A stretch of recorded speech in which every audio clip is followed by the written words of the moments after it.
Ooh, dum dum dum. Intro.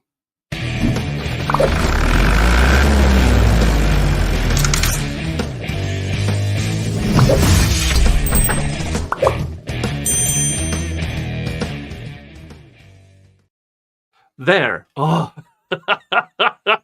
Yeah, welcome back to Young Thug hearing suppressing of evidence.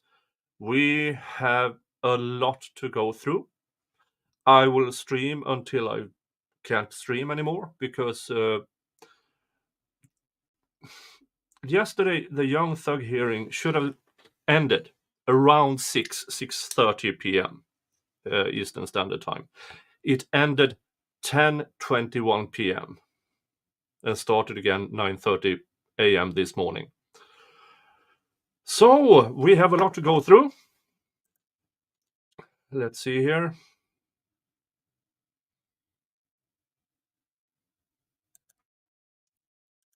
Yeah, and welcome from the Yodi stream, or if you're going to Baker's stream, I have no issues with that. This is the Young Thug Rico trial.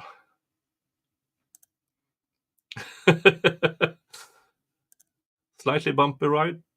Manual redirect. Manual redirect, former president of Mexico or something. I don't know. Oh, okay. For some people, redirect worked. For some, it didn't. But yeah, if you stopped in for a quick hello, remember, thumbs up, thumbs down. Stay for at least a minute and a half so it gets registered with the YouTubes, because YouTube have changed something severely. Because me and Dave had a combined peak at around 120 peak viewers. And if I go in and look at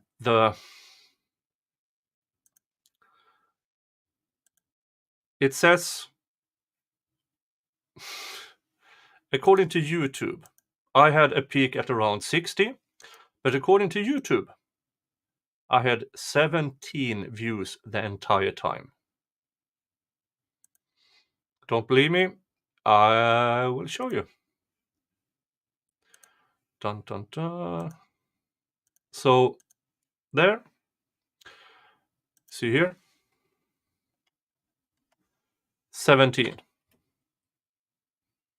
Now we all know that's not true, but this is the YouTubes of today. They are completely forking things up for streamers, especially small streamers like me, like Dave, like Baker. They will add it a couple of hours later. But that doesn't help me now, does it? Because now the people who see it for the next few hours, which are the most important in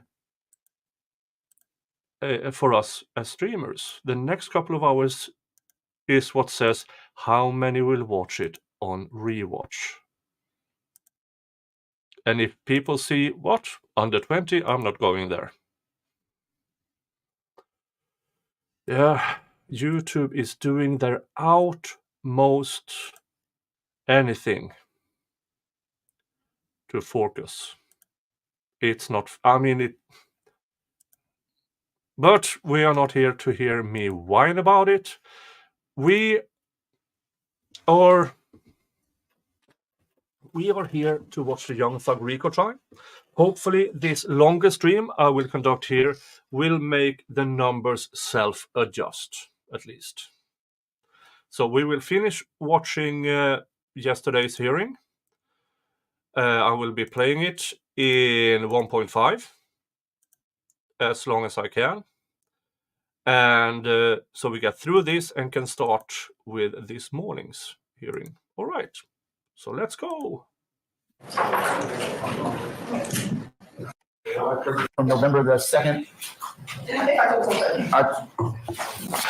Yes, ma'am. October 23rd, 2018. That's right. It's going to be first Sergeant Seaboss. I'll be right back. Officer I Ross, need please. to visit the old boys' room. Do we have to give me share access? No, I don't. Officer Ross, could I get you to approach the witness stand? Come on. I want you to get there. If you'd be so kind, turn and face that van before you sit down. Be sworn as a witness, please. I do. Absolutely. All right. Speak to the first lesson. My technical advisor is on much reserved leave. First name Charles, CHARLES. Last name Ross, RSS. And Sergeant Ross, where are you going? It's going to employ with the City of Atlanta Police Department. And how long have you been with the City of Atlanta Police Department? About 11 years. And what is your current rank at the City of Atlanta Police Department? I'm currently a sergeant. How long have you been a sergeant? Approximately 3 months. Okay. Congratulations. And where are you assigned? I'm assigned to the Field Operation Division, which is basically patrol. Okay. Prior to your current assignment, where were you assigned? I was assigned to the Apex unit. Okay. And what is the Apex unit? It's the Atlanta Proactive Enforcement Interdiction Unit. And what does that unit do? We're tasked with going out into the community with a citywide unit and basically locating individuals and conducting investigations as far as lower level narcotics all the way up to individuals wanted for robbery and other violent offenses, and conducting investigations and finding probable cause and bringing those individuals before the court. And prior to becoming a sergeant, how long were you assigned to the Apex unit? About 3 years. You now have, I'm sorry, you now have screen sharing capability. Okay? Okay. About 3 years. About 3 years. Okay. I'm going to take you to October 23rd, 2018. Were you assigned with the Apex unit with the APD? I was. And within the Apex unit, are you assigned to different zones, or how are you dispersed throughout the city? Based on the leadership at that time, we were currently assigned to various zones throughout the city. My zone was Zone 3. And where's the Zone 3 area? That is going to be the area that covers, I don't know if streets per se, but Mechanicsville all the way to the Cleveland Avenue border, goes into Hateville.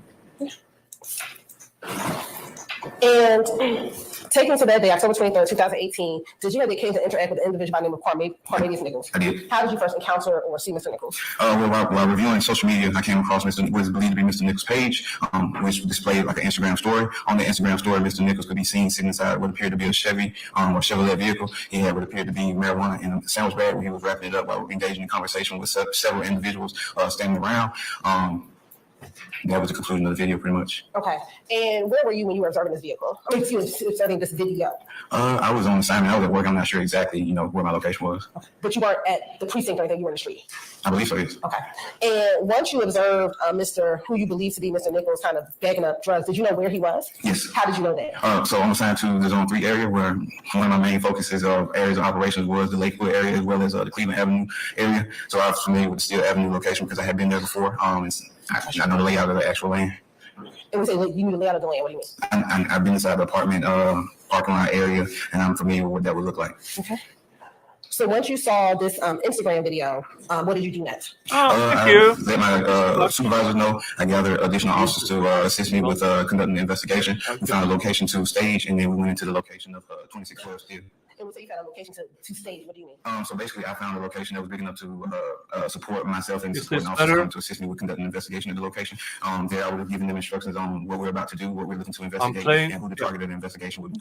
I'm playing this in 1.5 so we can get through this hearing with the pauses and everything. We should be done with this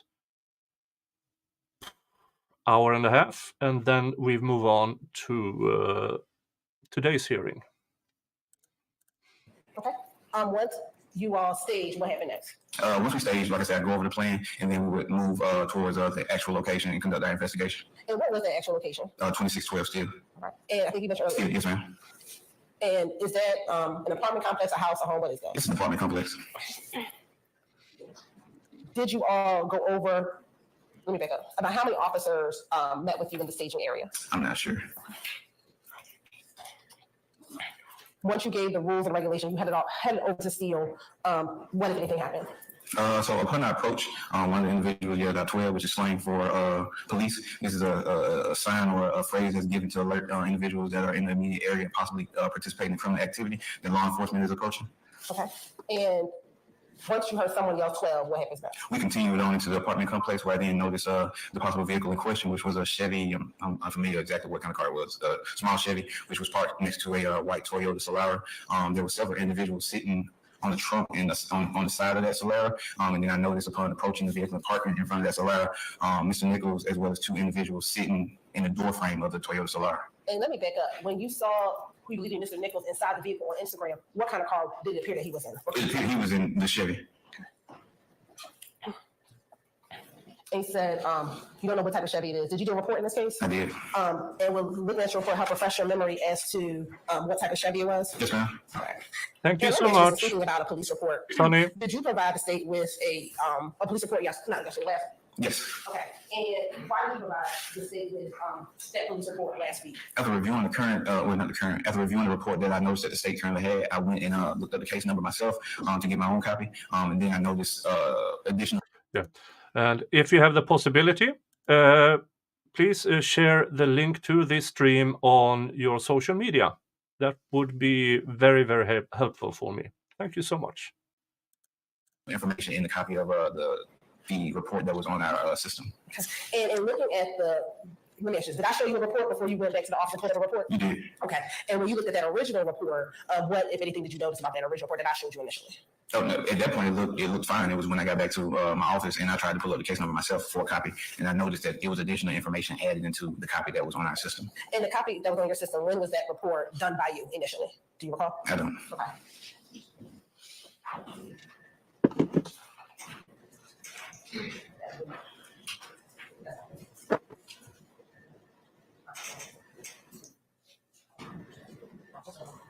That's fine. Permission, Coach Ryan? You may. I'm sure Yes, active chat, everything helps to It's official YouTube algorithm. number 4, help refresh your memory as to the type Thank you, of Sonny. Chevrolet in which you initially saw, or it appeared that you saw Mr. Nichols and when you saw him on Instagram. It's a Chevrolet Sonic. Let me know if this is too fast for you, and I will go down to Once your memory's refreshed, 1.25. let me know. Okay, I got you. It's refreshed. Okay, what kind of vehicle? Chevrolet Sonic. All right. Now, once you approach, so you were describing that there was another vehicle, a white Toyota Solara? Yes, ma'am. All right. And when you all approached, was there anyone inside of the Chevrolet? No. Okay. And I believe you just testified to when you got, after you heard 12 and you all got there, what did you see? Once you got there, what did you see? What thing did you see happen to the gray Chevrolet? So upon entering out the 11-12, I noticed that the vehicle was remotely locked. That means, it makes an audio sound of the horn beeping, as well as the lights from the vehicle flash to, signify that the vehicle is being locked or unlocked. Okay. And do you remember how far you were away from the vehicle when you saw that occur? No, I would be at probably like 20 yards. Okay. And when you saw that happen, the lights flash, did you see anyone in the vehicle? No. Okay. What happened once you actually get inside after you see the car lights flicker? We exit control vehicles. I then exit the vehicle and smell the odor of burning marijuana.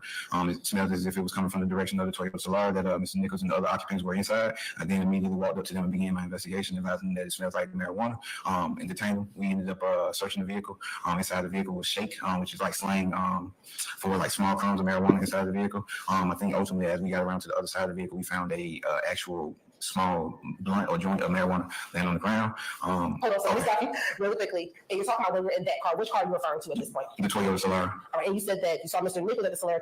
How many other people were in the Solara? So it was Mr. Nichols as well as two black females. Okay, so let's first talk with the two black females. Where were the two black females? So one female was in the driver's seat next to Mr. Nichols, who was inside like the door jamb of the vehicle, and another female was in the passenger seat. Okay, and when you first approached the vehicle and you smelled the marijuana, do you then focus on the Toyota Solara? Yes. Okay, and when you said you found shake inside of the vehicle, when you talk about the white Solara? Yes. All right, and when you detained Mr. Nichols, did you also detain the other two females that were inside of the white Solara? Yes. Okay. Once you detained Mr. Nichols and the other two that were in the white Solara, and you searched inside of the vehicle, you saw the shake, and I believe you said you saw the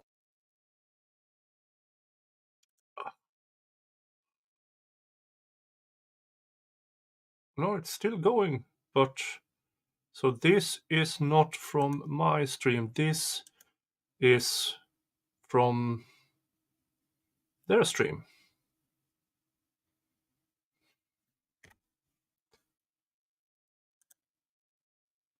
Let's skip forward a bit. No, you know who Here they go bought the again. vehicle. Okay. After you spoke with her, did you speak with Mr. Nichols at all about the vehicle? I can't remember. Okay. Yeah, What about the other young lady, the driver? can't remember. But you notated in your report that you spoke to the passenger, who was the owner of the Yes. white Solara. Yes. All right. After speaking with her, what, if anything, occurred?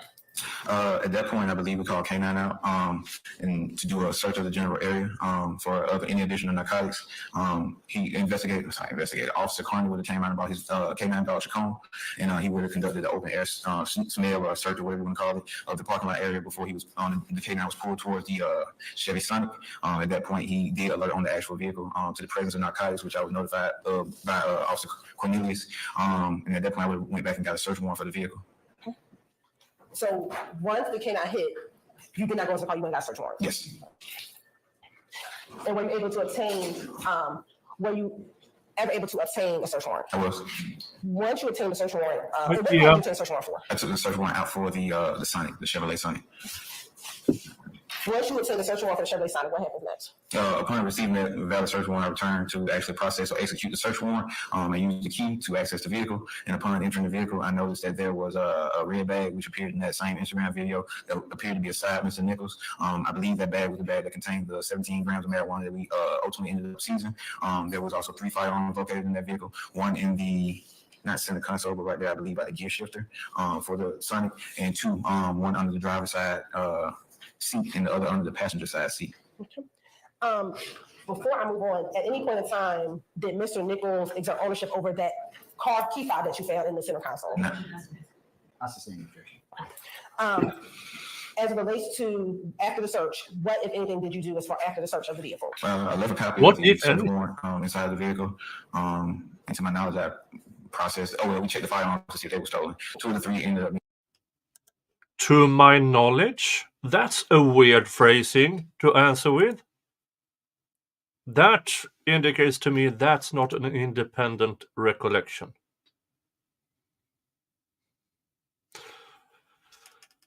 Yeah, but here we are. And stolen. And everybody was processed accordingly. And we said everybody's processing according. What do you mean? Mr. Nichols was, arrested because I had evidence of a direct nexus between him and that vehicle, being that Instagram video that I observed prior to my arrival there. And that Instagram video was before you came, but once you came, Mr. Nichols was not in that vehicle. No, he was not. And did not claim ownership of that vehicle. No. All right. And was Mr. Nichols the only person arrested that evening? I believe so. All right. Did Mr. Nichols have any?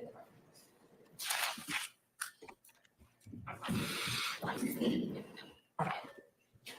Let's strike that. And you've had the opportunity to watch your body cam video. Have you also, prior to this hearing, been able to watch the Instagram video that you saw that led you to actually going over to 2612 Steel? Yes. Permission to approach? I'm going to show you what's in Mark exhibit number 1. Do you recognize this exhibit number 1? I do. How do you recognize this exhibit number 1? It's a flash drive that I signed to, say that I reviewed the evidence on it. Okay. And did that flash drive have that Instagram video as well as your 2 body cam videos? Yes. And in reviewing both the Instagram video and the 2 body cam videos, does that appear to be a fair and accurate depiction of, one, the Instagram video that you saw on the night of the incident? Yes. And did it also seem to be a fair and accurate depiction of your body cam video covering what occurred that evening? Yes. Your Honor, this time the state, was there any additions or deletions? No. Your Honor, this time the state, like 1061 is added. Your Honor, I'm going to object. Well, on the body camera video, there is an individual who has a conversation with Sergeant Ross. This individual is Mirandized, it's a full-fledged statement, and we're going to object because this is a violation of Mr. Nichols' confirmation clause. This is violation. This is not just hearsay. This is completely different. And, as I stated earlier, Your Honor, the Georgia Constitution, language is broader than the U.S. Constitution, and this is a violation. Your Honor, again, this is a motion for press hearing. Again, this is not the guilt innocence phase. It's for the court to determine whether or not Sergeant Ross had probable cause to get a search warrant, probable cause. The state is. I mean, this is such bullcrap from the state. Please, Your Honor, let us circumvent the Georgia Constitution because this is just a motion to suppress. We want the evidence in to show the jury, and then you can make another ruling. No, suppress it now. But you think you will? I don't. Tell me in the chat. That Mr. Nichols does not have standing in this particular incident. But again, this is a motion to suppress hearing, Your Honor, in which hearsay is allowed for the I court. don't rule the objection. So anyway, Yeah. I don't know. Permission to publish the. I'll admit it's 1 over your admission now, or your objection, I should say, for the purpose of the motion.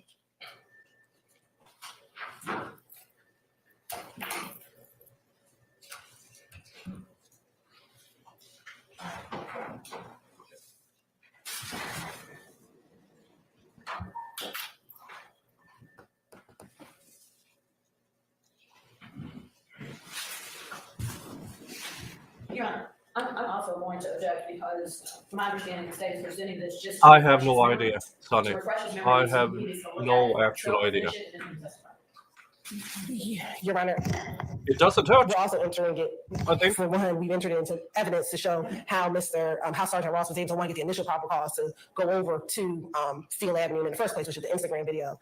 And then when it gets to the particular portion Get of down. where I'm not gonna play the entire video, but specifically as it relates to the portion with the key, that I can show that to him for sure, and then see that refreshes his memory as to where the key was. I don't have to play the entire video, but it's an Instagram video. Yeah, I know the chat feature on Rumble has leaves some to desire. But thank you for following me over there. It really helps me gaining an audience over at Rumble. And just in case if YouTube decides to give me the foot, I can go over to Rumble because there I then have the beginnings of a platform. I believe that that's relevant for the purpose of this hearing. I'm going to hold the rejection.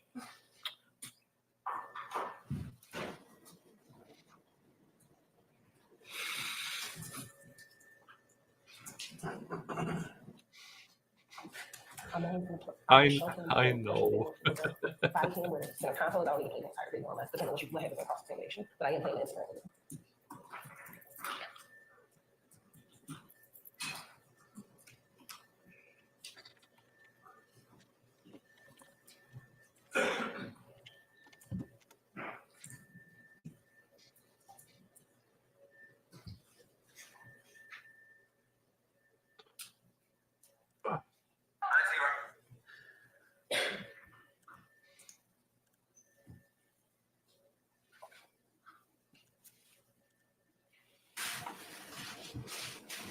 Auntie right here, talking about she want her a young nigga. And Koy right here, Koy right here trying to get in. Auntie said she want her a young nigga. Man, show these man, I got part of. So is this the Instagram video that you initially saw before you went over to Steel Avenue? It is. All right. And you talked on during your testimony during seeing Mr. Nichols bag some items up. Yes. That's very I'm leading. going to about 15 seconds within the video, or a little bit before 15 seconds. Koy right here. Is this one who you refer to as Clay? Yes. All right. Koy right here trying to get in. And just at about 7 seconds in, when you talk about seeing him wrapping up or bagging up bags, is this what you're referring to? Yes, it's actually two parts. Auntie said, Sorry. It's actually like, I think 2 parts in there where you can see it. You go further to the end, it hit again. you want her a young nigga. Man, show these man, And you right there got it at the bottom of his hand. Okay. And when you I talk about have the red bag, no so clue the what's red going bag on. right here where the arrow is? Yes. Okay. And again, this was the video that preceded you going over there. Yes. All right. Now I am going to show you, and I will bring the computer to you to see if it helps refresh your memory as to where the central console.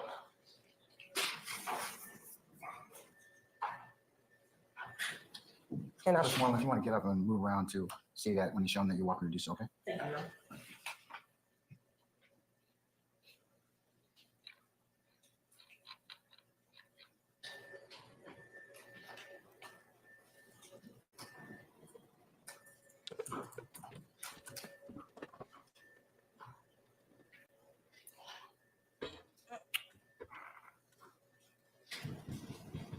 And let me back up and ask you, I'm not going to play the video, but are these the two cars you're referencing?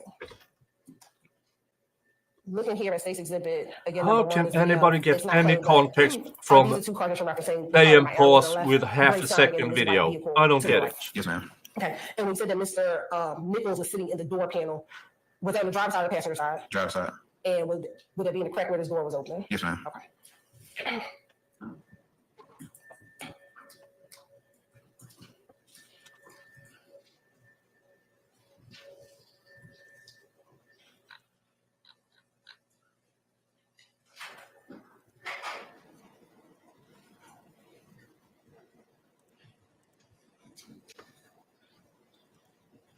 And Your Honor, not to prolong, I just need to find the timestamp. I can finish my questioning now and then let Ms.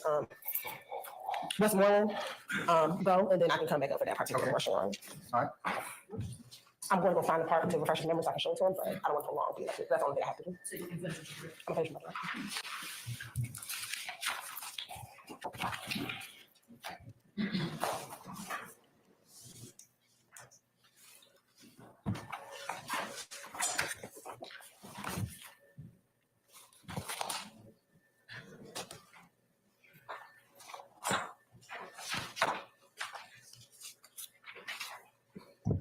Good evening, Sergeant Ross.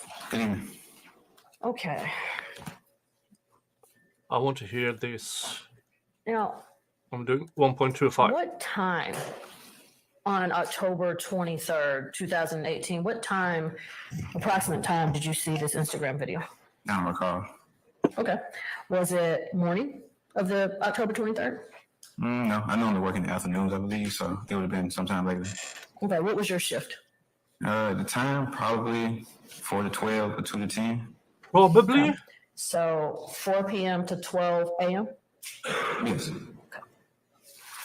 All right, so you would have had to see the post sometime after 4 p.m., but you also said it may have been 2 p.m. You gave 2, okay. All right, do you know if you saw the post closer in time that you arrived to work that afternoon, or? Yes, ma'am. It would have been closer to the time that I was at work because I staged. So I would have saw the video playing for staging. If I saw the video earlier in the shift, I wouldn't have waited, hours before I went and, met Mr. Nichols. Okay. All right, you're guessing right now on what you would have done. You're not sure what time you saw the video? I'm not sure what time I saw the video. Just tell me if you know. If you do not know, tell me you don't know. All right. All right, I believe you testified on direct.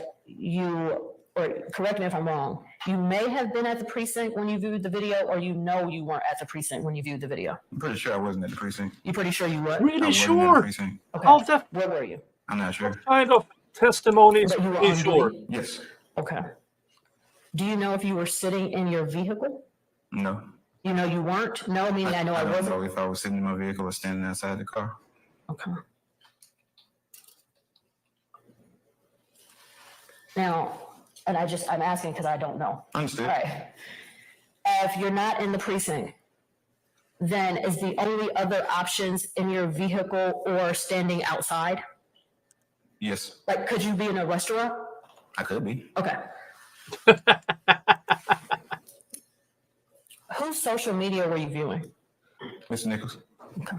I believe Mr. Nichols. Well, how did you believe that? What led you to that conclusion? He had several photos of himself on that, as well as he made a story post. What led you to looking at Mr. Nichols, what you believe was Mr. Nichols' social media page? I was just going through Instagram stories and came upon it.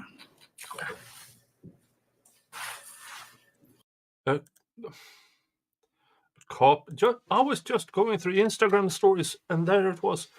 No, just say it out loud, officer. You were scanning certain individuals' accounts in hopes something showed up. Do you regularly monitor who you believe to be Mr. Nichols' his social media page? Regularly monitor? No. If it pops up, just click through the Instagram stories. Okay. Or if they make a post. Okay. Do you pronounce it Alright. regularly, just as I am? How long were you reviewing social media pages that day? I'm not sure.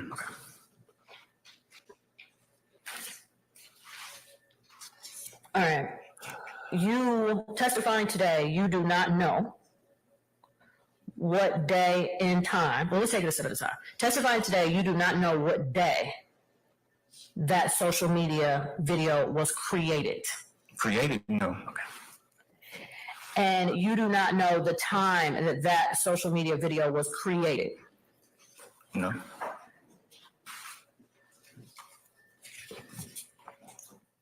And you do not, testifying today, you do not know the day and time, that social media post was posted. Say it again? Okay. Testifying here today, you do not know the exact time that social media post was posted. I don't remember right now, but it would have showed me the time frame of the post on Instagram during the time. All right, and you agree that what you believe to be marijuana or the baggie, you believe that was a very short amount of time in the video? That bag appeared for a short amount of time? Say it again. Was the video long to you? No, it wasn't. Okay, Long. all right, so you agree that Instagram post video was pretty short? Yes. Okay, so would you further agree that the bag that you just discussed on direct inside that video, that appeared for a very short amount of time? Yes. What device did you watch this video on? I'm not sure. I believe I said the cell phone. But you don't know. I had the account on my city cell phone. I'm sorry, say it again. I had the Instagram account on my city cell. Okay. All right, so you watched it on your city cell phone? Yes, ma'am. So you sat in your squad car watching Instagram. Taxpayers' money at work, people. Were there other officers with you when you watched this video? We ride in 2 to 4 man cars, so it would have been somebody else. That's all. Who was with you? On that day, I'm not sure. You have to check the staffing. Okay. All right, so you know that you had to be with someone, at least one person, but you're not sure who that someone was. No, yeah, I'm not sure. I flip-flop partners on this right. unit before. Okay. And since you were watching, You're not sure because you were flipping partners. That sounds to me that you are not an officer people want to work with. Because in my experience with Swedish law enforcement, and as I've heard from lawyers and cops in the United States, maybe not in Georgia, I don't know, that once you get a partner, you're kind of stuck with it until you more or less fist fight. And then you might get assigned a new partner.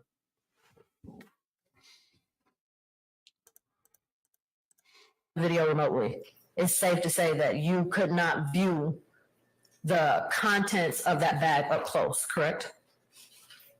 What you mean, like he had it in my face? No, he didn't have it in my face. I watched on the video. All Yeah. right. And, I'm asking. I got you. But you would agree that you couldn't smell the contents of the bag or anything of that nature. You're watching it remotely, right? I would agree, but based on, knowledge, training, experience, and seeing all this stuff, I know what marijuana looks like. Okay. All right. But you couldn't smell any contents or anything of that nature, Not correct? through a phone, no, ma'am. Okay. All right. Great. So at the end of the day, you didn't know what was in the bag. I just went off of reasonable belief. Okay. All right. The gray Oh, come on.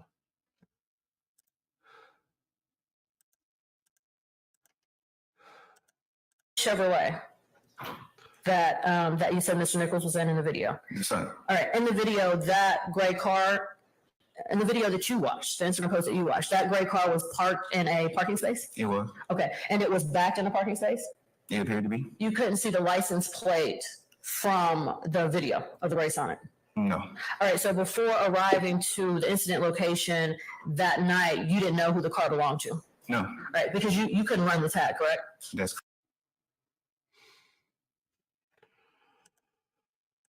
All right, here we go again. I'm trying to switch over to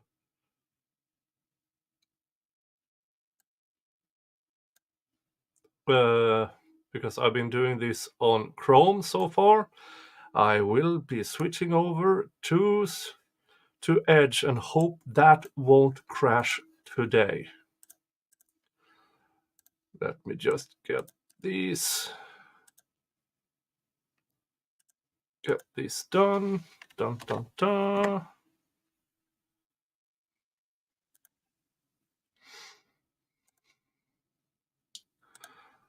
Let me get this done. Bum, bum, bum.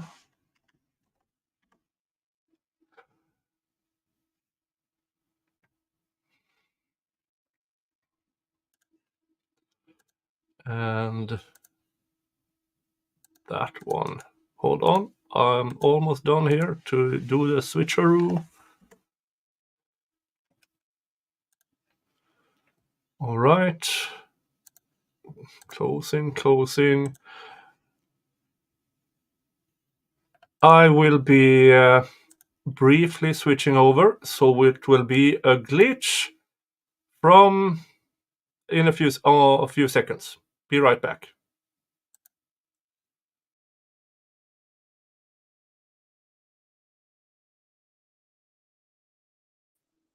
And I'm back on Edge. Let's see here. That's the one. At the stage. Full screen. Volume a bit down so they don't scream your ear off. And let's try again. Act in a parking space. It appeared to be. You couldn't see the license plate from the video of the gray Sonic. No, All right, so before arriving to the incident location that night, you didn't know who the car belonged to. no, All right, because you couldn't run the tag, correct? that's You correct. didn't know the tag number. I did not. All right. So you believe that you saw Quamarvis Nichols, right, on that Instagram post? I believe I did. Okay, and he was sitting in that gray Sonic. Yes, ma'am. All right, and where was he sitting in the gray Sonic? It appeared to be the driver's seat. Inside the driver's seat. Could you see the keys in the video? No, Did the car appear to be on?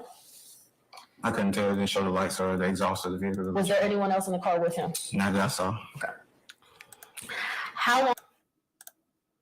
Oh, for frick's sake. Today, the poll on YouTube is, do you think, because these are a bunch of separate motions to suppress evidence. For instance, this is about a bust this officer did on a car. And if you think he denied the defense motion to suppress evidence from the last one, we don't know if he does it from this one. And there's a bunch more to get to. So that's the poll. Can we get a pic of Mr. Genius driving or riding the tractor? I will see what I can do. After watching the video, you said you told your supervisor. How long after watching the video did you report to your supervisor concerning the contents of that video? No, my normal practice is, I like to respond to something that I see like that immediately. So it would have been tracked as soon as possible. Okay, I appreciate you explaining your normal practice, but I'm really trying to figure out specifically what happened on October 23rd. So if you know, please tell us. Do you know how long it took you or how much time between the time you saw the video that you reported to your supervisor? Exactly from 5 years ago? No, I don't. Okay. All right, and then you, after telling your supervisor, you stated you gathered officers? I did. And can you explain a little bit, what does that mean? Physically gathered officers, you called officers? I don't understand. I don't get what physically means, but actually I would call them and have them come to the scene. I don't know how it physically. Sure, let me explain. Physically means, hey, officer, come over here with me. That appeared to be calling, but I got you. Okay. All right, so how did you call other officers? How can this person be a police officer? These are very simple questions. And yeah. Probably over the radio. Okay. You said probably, you're not sure? I'm not sure. Okay. All right, and then you stated you found a location to stage. How did you find the location? Well, I'm familiar with the general area, so I would know an area big enough to, fit all of us. Okay, when you say all of us, how many people are we talking about? Honestly, I'm not sure. It could have been 4. It could have been 20. I'm not sure.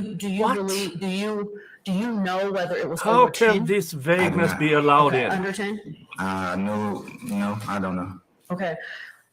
I noticed you have testified a few times that you needed to find a staging location big enough or large enough for all of us. Mm-hmm. So just help me understand, does a staging location need to be pretty large for 4 officers per se? It does. Okay. All right, so can you tell myself and the court how long you stayed at the staging location once you found it? I cannot. Okay.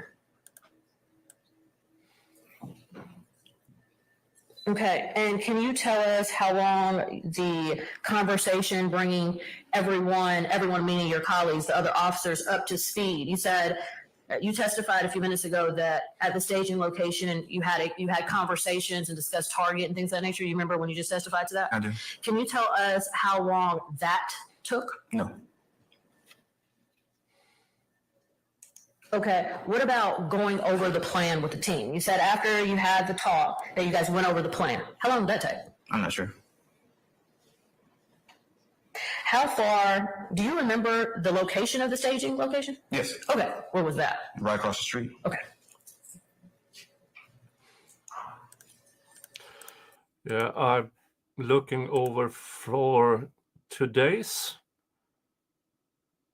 Young Thug stream, and it seems like Law and Crime Network has taken down the morning stream because it doesn't show anymore. This is extremely weird.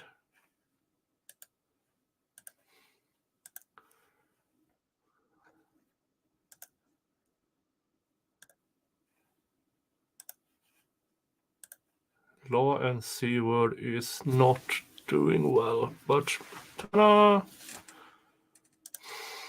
Do you remember your name? No, I do not. I mean, this guy has memory like a goldfish.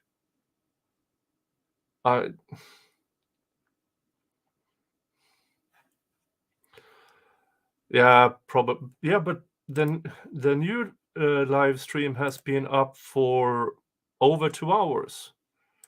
So, well, we'll continue with this and see what's going to happen. All right, so when you arrived to the apartment complex, I'm sorry, let me back up. When you were at the staging location, had you called yet for K9? I don't recall.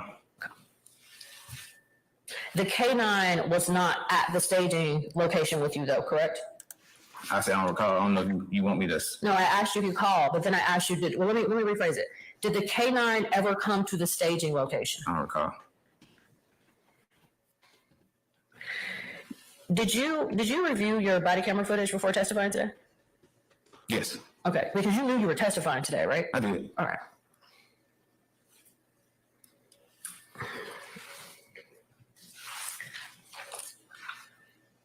All right, let me ask you this. Was your body camera on when you were at the staging location? I don't believe so. Was your body camera on when you were watching the Instagram post? I don't believe so. What about a dash cam? Was your vehicle that night, was it equipped with any kind of dash cam? Yeah, I don't know, but dash cam only catches outside the car. No, I understand. I'm still asking, did your vehicle that you were driving that night have dash cam? I don't know.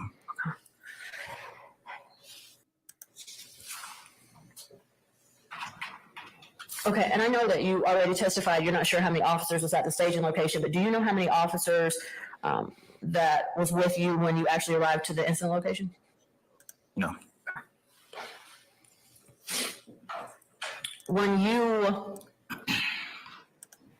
Do you know what time you arrived to the incident location? It would have been on my body camera. Okay, but you don't know? No. It was at night? Yes.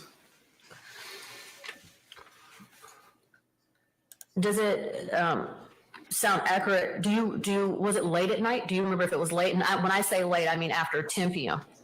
I'm not sure. The average salary for an Atlanta police officer is $54,000 per year. Ladies and gentlemen, that's your tax. That's what you pay taxes for in Georgia. That person on the stand being a cop.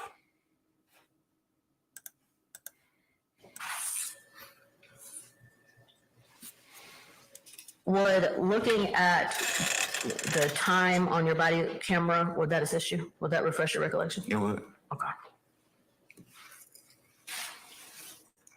Can I use State's Exhibit 1?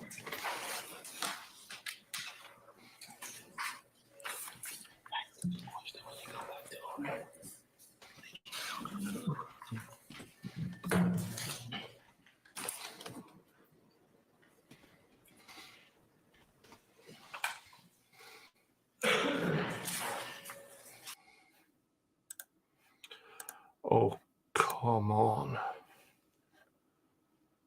I have excellent internet. I have nothing on, let's see here, processes. I'm currently using 18% memory, 7% CPU. There should be nothing wrong with transforming this stream over.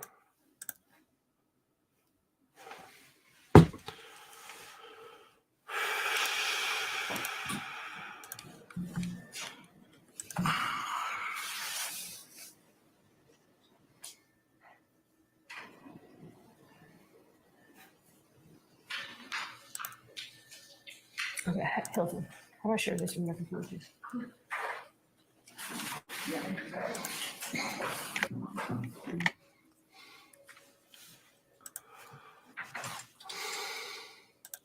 Yeah, I don't believe a word this officer is saying. Yes. Can you just touch it? No, Yeah, that's all. I have The actual dog. Yes. this stream going in the background, and I'm having CHAKOE. the chat from Rumble and YouTube open. That's the entirety of what I'm having up. Okay. All right, officer, have you had a chance to view what's on the screen? I can see partial, but I see a picture of you in the corner. All right, is this the time right here? I believe so. Okay, and it's your understanding that's military time, right? That doesn't even appear to be military time. Okay, all right, can you tell what time from this? No. No.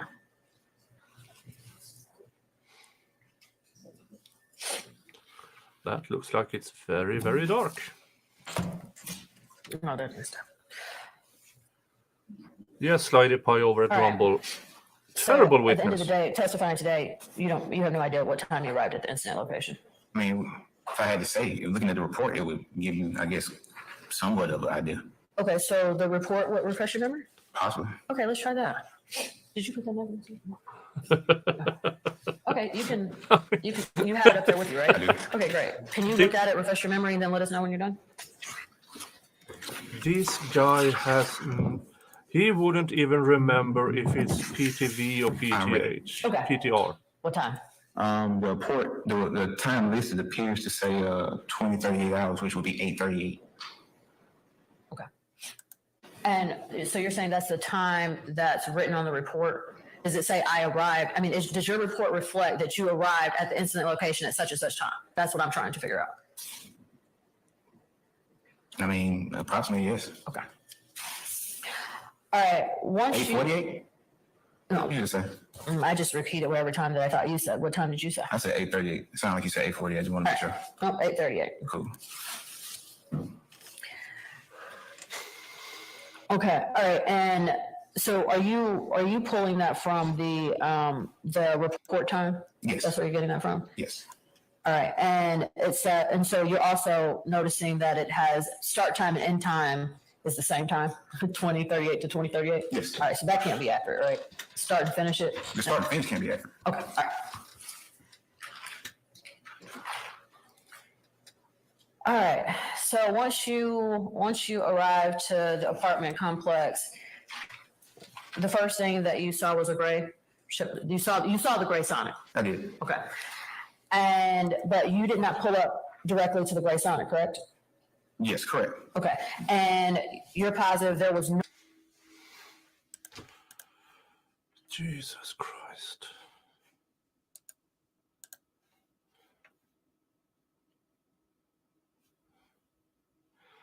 Somehow, I'm having two tabs open, one with StreamYard, one with this stream, and I have two windows open with the different chats.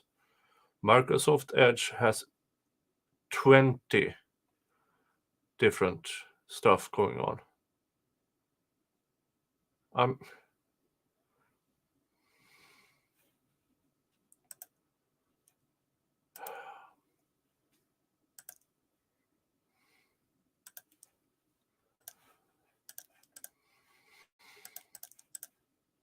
going in the gray Sonic, right? I'm pretty sure, yes. Thank you for putting up with Now, you this. saw people sitting on top of the gray Sonic, right? Yes. And you saw people standing beside the gray Sonic, Yes. none of which was Mr. Nichols. Yes. How many people, I know you said multiple people, how many people are we talking about? How many people was sitting and or standing? Thank you, Stacy. Thank you so much. Oh, come on. I mean, I have nothing that eats that much memory. Maybe I should just restart the computer and get everything down to 0 again. Can you all Can you all survive with me without me for 30 seconds while I reboot everything and hope that will settle? Well, you don't have much choice. I hope you stay here for another 30 seconds and I'll be right back.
All right, I am back. Let's see if I can get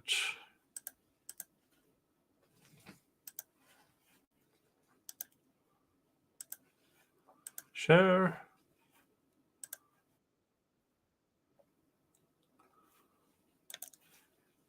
At the stage. There we are. Thank you for staying put. Let's try this again. Beside the gray Sonic, Yes. none of which was Mr. Nichols. Yes. How many people, I know you said multiple people, how many people are we talking about? How many people was sitting and or standing by the gray Sonic? Don't recall. You gotta look at the video. Do you believe that your report will reflect how many people was by the gray Sonic? No. What? I mean, what does this guy? She asked, "Do you believe your report will reflect how many who was there?" And he says, "No." What the frick are you doing? You're supposed this. Oh, is taxpayer money at work? That is what you're paying taxes for. That guy being on the force. All right, so when you pulled and you didn't see any illegal activities happening inside the gray Sonic, correct? Yes. And you didn't see any illegal activity happening with the individuals standing and or sitting on the gray Sonic, correct? Yes. Now, you saw the white Toyota. Yes. All right. And you saw Mr. Nichols. I did. All right. And he was sitting in the door frame of the white Toyota? He was. Okay. And there were only two other individuals in the car? Yes. And you said it was two black females? Yes. One sitting in the driver's seat, one sitting in the passenger seat? Yes. Okay. And you exited your patrol car? Yes. Okay. Now, before you exited your patrol car, you were able to ascertain that no one was in the gray Sonic, correct? Yes. Okay, you saw that as soon as you pulled up. Yes. As a matter of fact, you saw the Okay. All line Reddit here. Thank you. Per Kathy Russon at Law and Seaward, sounds like the missing AM stream is because there was a dust-up with the judge over the configuration of the defendant's seating. He ordered them to stop the live stream while they discussed. What?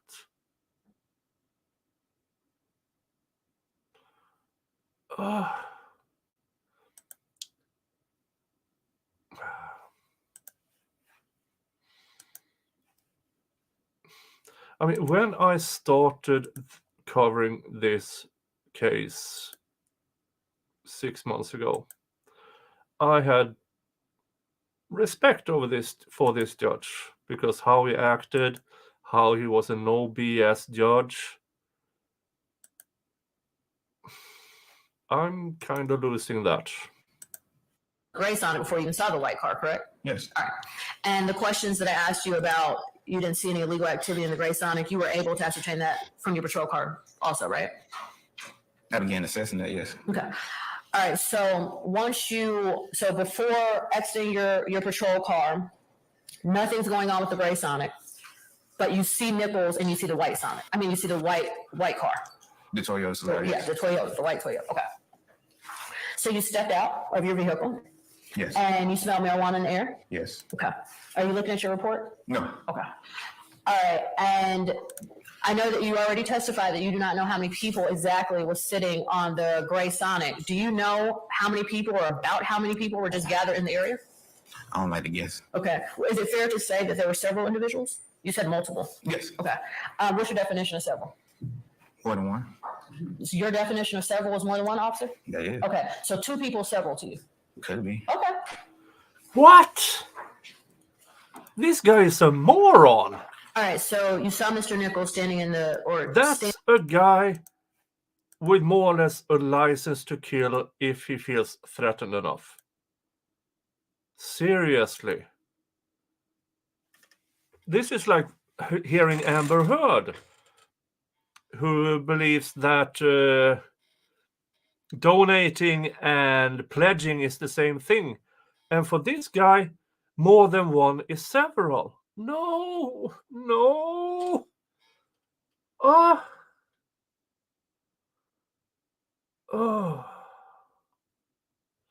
Ghost asks, what's the meaning of configuration of the defendant's seating? That would be where they sit.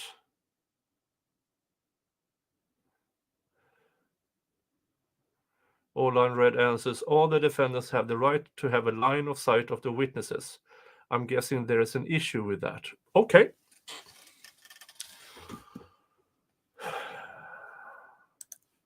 And he was slightly sitting in the driver door, correct? Yes. Okay.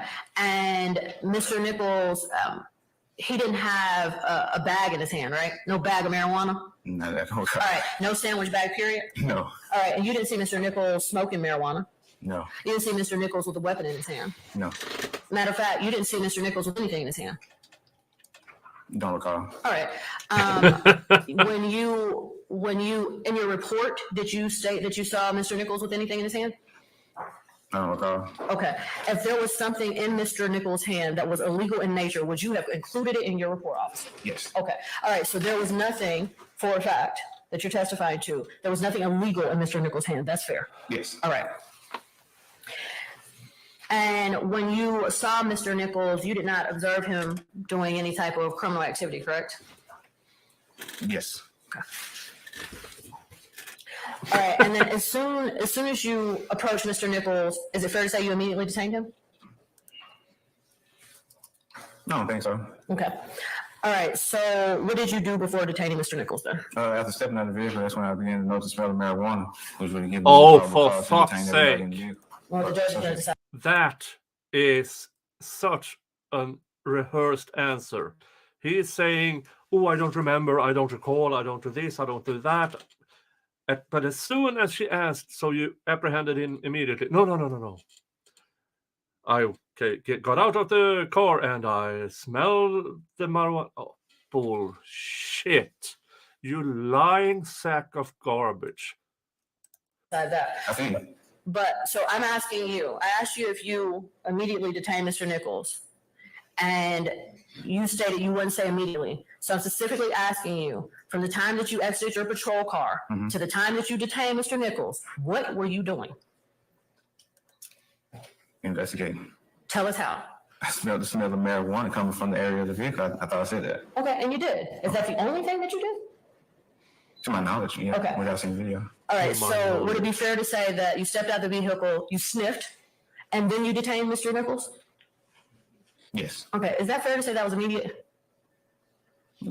I don't know. You want me to guess? No, Oh. I want you to tell me if you did not immediately detain Mr. Nichols, because I'm not trying to be funny. We're just trying to get the facts. If you didn't immediately detain him, I just want you to tell us what you did in the meantime. Your question sounds weird. This is what I'm saying to you, right? So No, upon it's my not. noticing the smell of marijuana, and I began my investigation. That's when everybody was detained. When you say immediate, I get the interpretation that you're saying I just jumped out of the car and grabbed him for no reason. No. That's not what I did.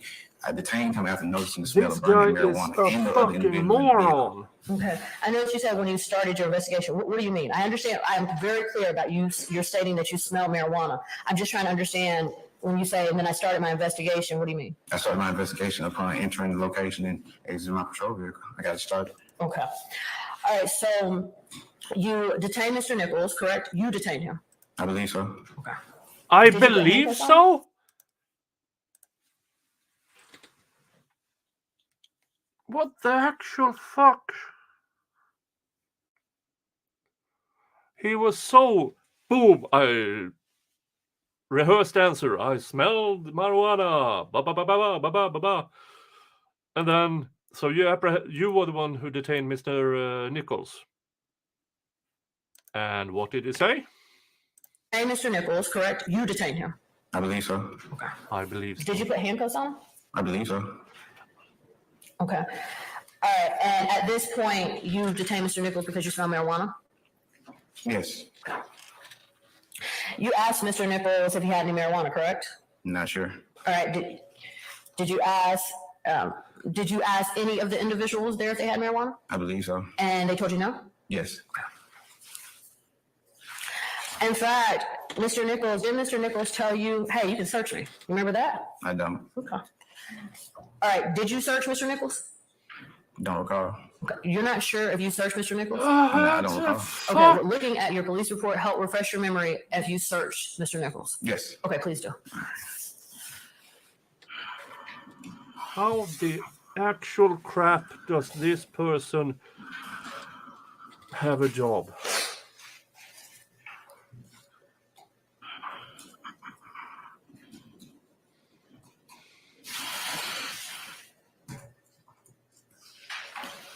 It advises that I search the vehicle. I'm sorry, I didn't understand what you said. It advises that I search the vehicle. You mean your report is advising you that you searched the vehicle? Yes. Okay. All right, so you're not sure if you searched Mr. Nichols. All right, you asked the individuals in the white car if there was marijuana in the car, correct? I believe so. Okay. Do you remember that their answer to you was no, that there was no marijuana in the car? Yes.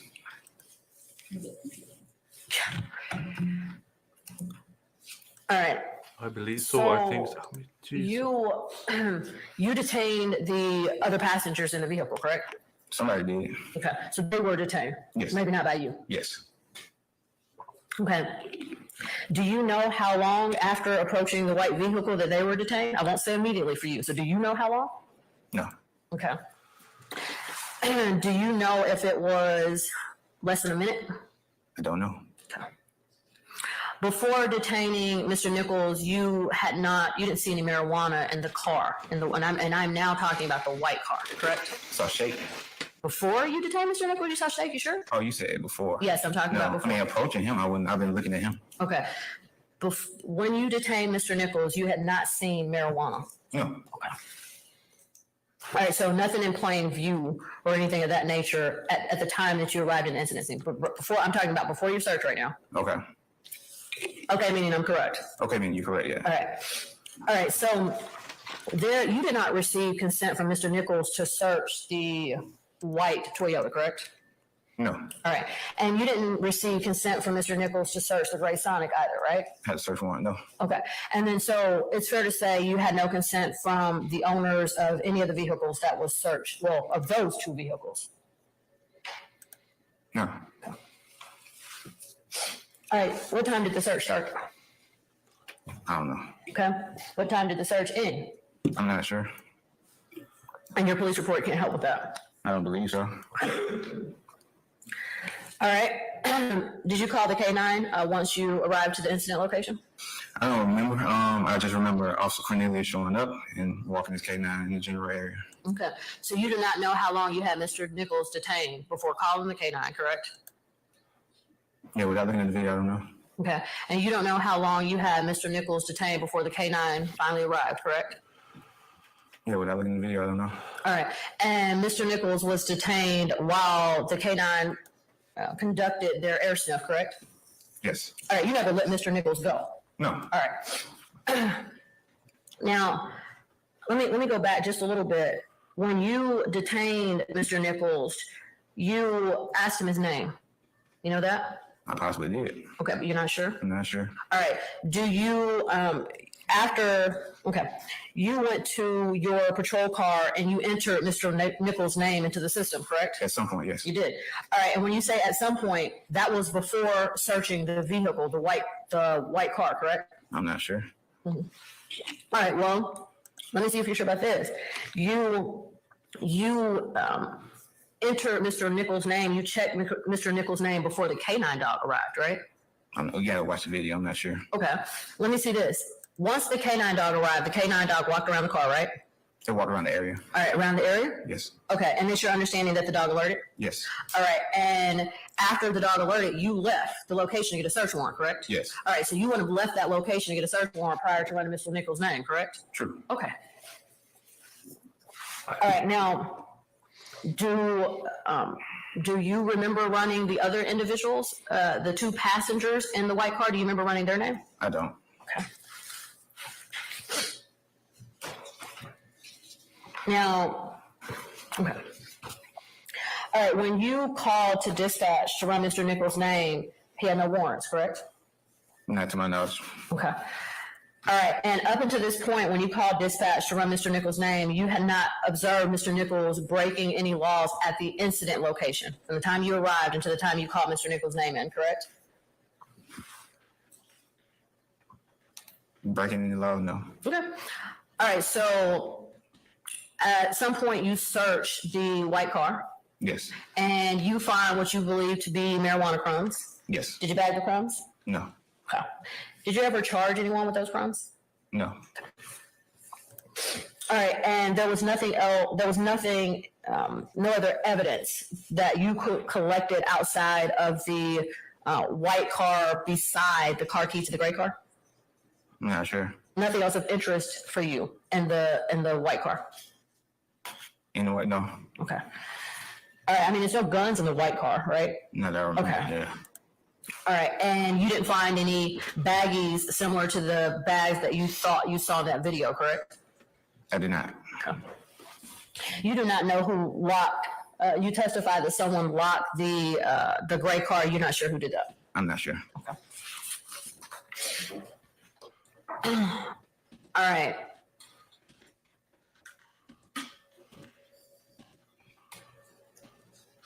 And you have no idea from the time that you first encountered Mr. Nichols until the time that the K9 supposedly made this alert. You're not sure how much time passed by. No, All I'm not right. Your Honor. No further questions? Okay. Any redirect, ma'am? Go ahead. Let's see if he has an excellent memory all of a sudden. Ms. Westmore asked a lot of questions. And we talked about going back to the video, so I guess we're going to just have to watch the video.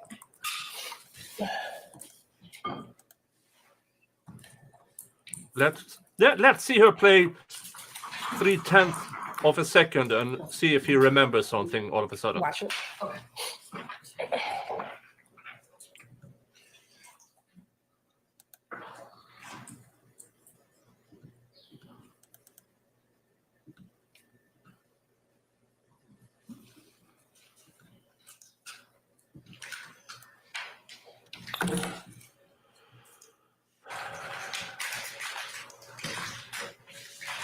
And while I'm getting access back into the Zoom, just have a few questions for you, Sergeant Ross.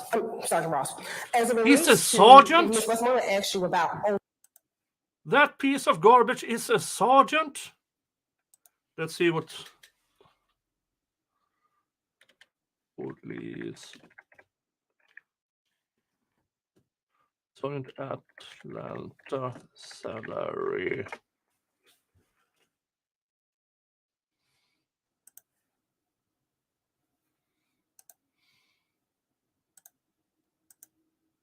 The average police sergeant salary in Atlanta is close to $100,000 a year.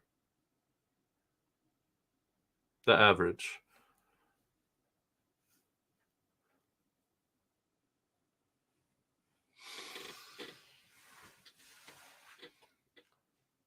That twat is making $100,000 a year, and that's him on the stand. That's the investigative power of the police in Atlanta. No wonder they had to use RICO instead of actual police investigation on the separate crimes. Yeah, that man's testimony has put people in jail and prison for years. The person on the stand we just listened to.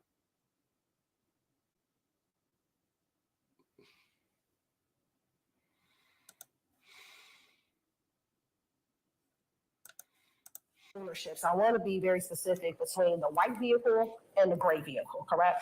When you got to the Steel Avenue location, there was no one in the gray car. No one was in the gray car, to my knowledge. And To my knowledge, did you, that's when you spoke I don't know. with- I don't know. the woman who was the owner of the white vehicle, did she acknowledge that she was the owner of the white car? Yes. Okay. At any point in time, did Shouldn't be a Mr. Nichols fucking ever cop at claim all. ownership to the gray vehicle that was searched? Objection asked and answered 4 times. You're right, but Ms. Westmoreland went into it extensively. Oh, At any point in time, I'd did allow Mr. it. Nichols claim ownership to the gray vehicle? No. Did he claim ownership to the key fob that was found in the white car that opened up the gray car? Did he ever establish ownership of the key fob? No. And never to the vehicle? No. Once the car, after the search, what happened with the vehicle? The vehicle was impounded. Well, a hold was placed on it by FIU due to its belief to be involved in, the sales of narcotics.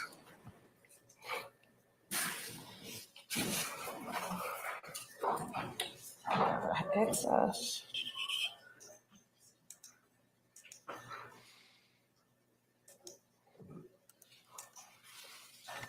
I think I have I believe about 24 hours. Ram story. Would you have waited 48 hours to go see if that was him in the car? No. Objection, speculation. That's a standard question. You can rephrase now. Did you wait 48 hours? No.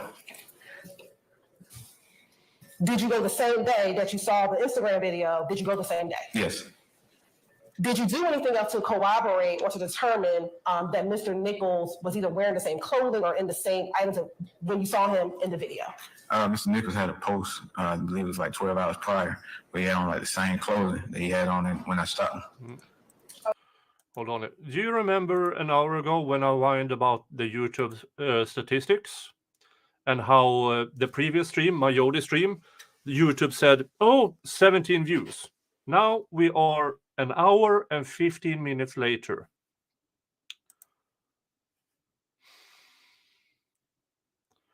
Let's see here if I can show you.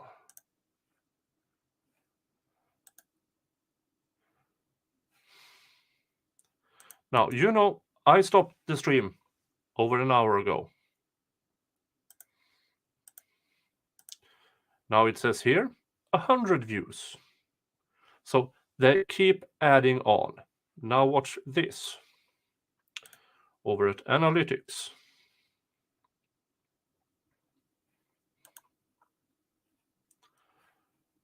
200. That's what I'm working with here. There's simultaneously, YouTube says I have 100 views and 200 views on the same stream. That's what I'm working with here. And it took over an hour for them to change it. That hour is essential to getting the replay views. And they are fucking us all over, us content creators. I am losing hundreds of views because of YouTube being absolute cunts. Okay, so 12 hours before the video, he had the same clothes. Yes, Okay, and so you saw that posting. yes, All right, and then you saw the video, yes, and then you went to the location. yes.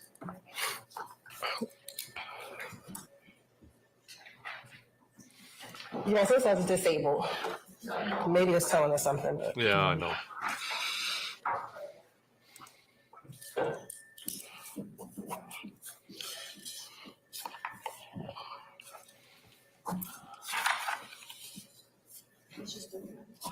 no, it's just one copy. You get one. Have a copy. One else you want. Permission to approach. Yes, ma'am. And here's the thing. What I do yesterday, earlier today, that reflects how many YouTube will promote me to during this stream. And if YouTube actively removes and adds on and have different numbers, that's why I have low numbers now, because YouTube are absolute fucktwats. Go follow me on Rumble. Please, everybody go follow me on Rumble. So I at least can get a start on Rumble, because they do not censor that much, at least. Yes, ma'am. Do you recognize faces number 2? Yes, ma'am. And what is that? That was a post that would have been approximately 12 hours from when the photo was captured of Mr. Nichols for standing in the whining. area of what appears to be Steel Avenue, wearing the same clothing that he was wearing when he was ultimately arrested. Okay. And is that the same after you? That he remembers. That he remembers. He has no idea when he got there, who was there, how many were there, what, when the car was searched, anything. He don't remember anything, but all of a sudden, yeah, he was dressed like that.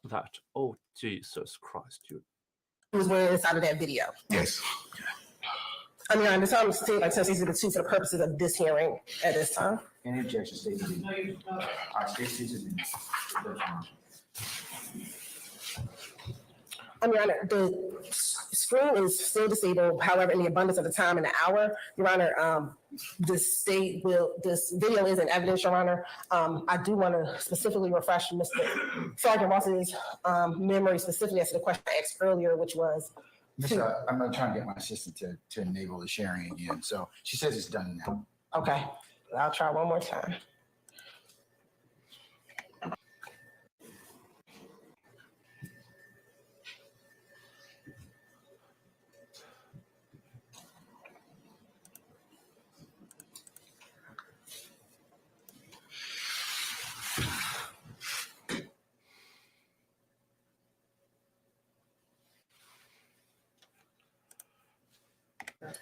I'm playing at least a good majority of the video. I'm gonna object for the rule completely, so I thought you said you're gonna.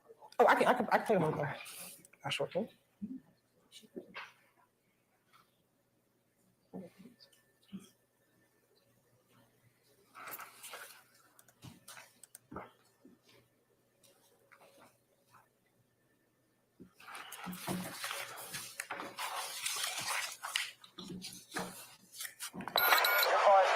Fellas, what's going on? Who got the weed over here? Nobody? Yeah, it's coming from right here. I ain't crazy. You don't smoke no weed? How about you, man?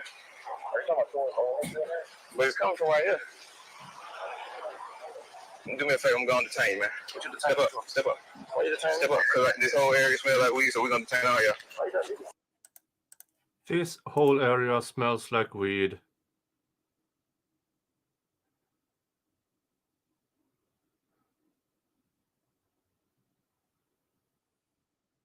and therefore everybody is detained.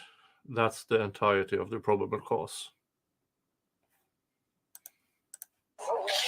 If I can search you, that's fine. We'll get to that. All right, I'll try to swear less and I'm see not if locking you up. viewers Listen to me. I'm detaining increase. you.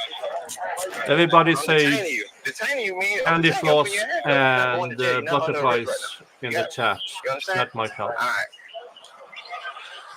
Hold him tight. Ma'am, anything in the vehicle I need to know about? You mind stepping out of the vehicle?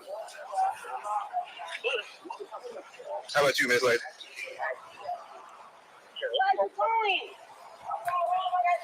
This your car? Sir car? Okay.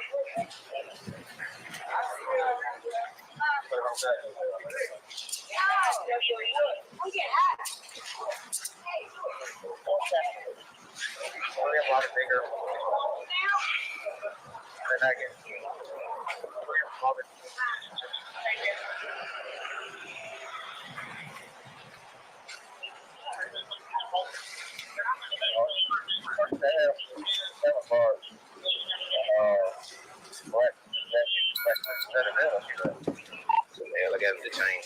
It's a blunt right here on the ground. On the ground, and some shake all in this car. In one of the cars over here.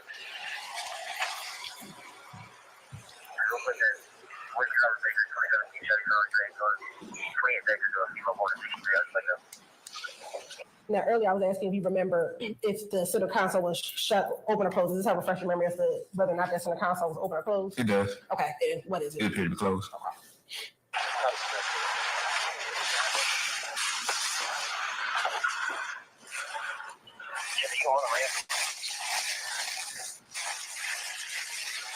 So you're detained, and then they directly search the car.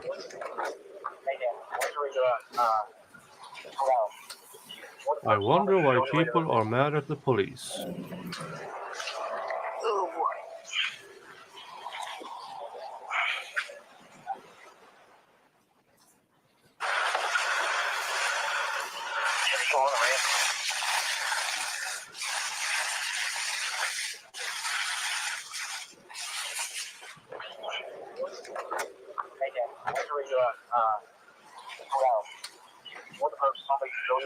And going back right here, is that the key to the gray socket? Yes, ma'am. And is that where you found it? And again, that's the key to the other vehicle in which you saw earlier saw Mr. Nichols on that video. Yes, ma'am. Okay, and that was in the lock in the center lock console. Yes. Oh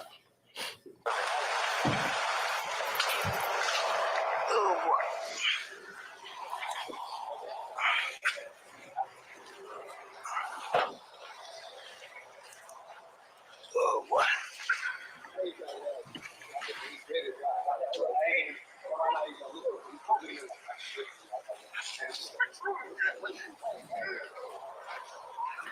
Hey, Corn, whoever that was answer, what's your ETA?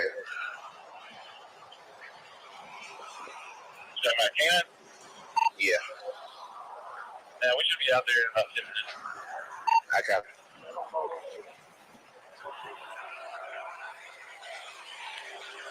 Cross y'all, is that 2612 still? Yeah.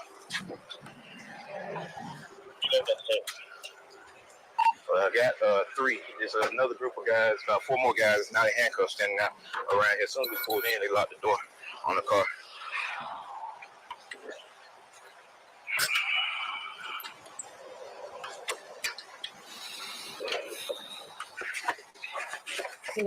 For the sake purposes, Ms. Westmore can play any additional relevant portions, but I'm just going to fast forward to where the K9 is here.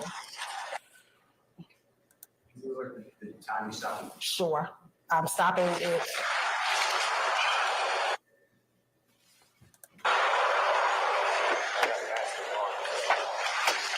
You got a license? Never had one? I initially stopped it around, I think, right about 7. Oh, yeah. About 6:50. Probably before 6:50. Probably around 6:32 is my initial stop. 632. Okay. Yeah, sure. I know.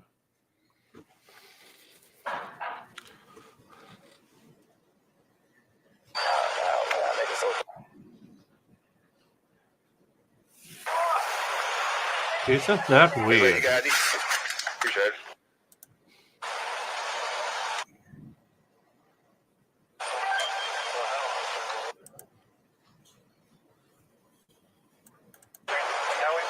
a car came out. Just 2 cars came out. Nobody. Cars? Like so homeboy, I think it was homeboy right here. He was in the corner. Yeah, somebody was. Yeah, I heard but no, it wasn't him. I got a little bit of weed right there, but that was it right now. It's shaking their car.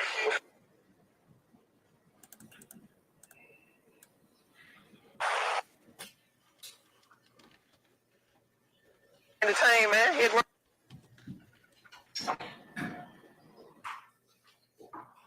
NOLD.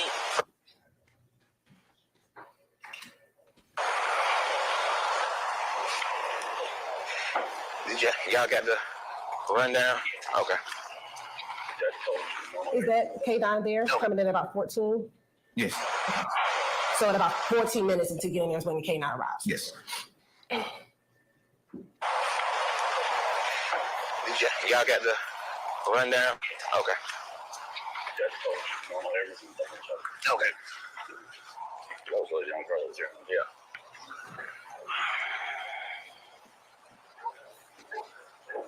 And at this point in time, had Mr. Nichols, at this point in time, claimed ownership. Plain ownership? I don't believe so. Blunt. And at this point in time, had Mr. Nichols ever claimed ownership of the vehicle? I don't believe so. I'm sorry. The actual blunts that they broke down right there is proof. Yeah, that we Larry ain't would have had a I know, field ain't day crazy, with man. I that smell guy. weed. Yeah, everybody holler, oh, I don't smoke. Okay, somebody do.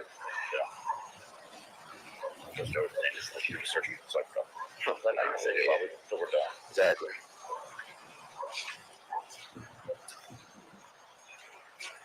And is it sorry, I'm gonna pause. Is it at this point in time with a search of the vehicle, with the K9, the open air sniff occurs? It was about to start. Okay.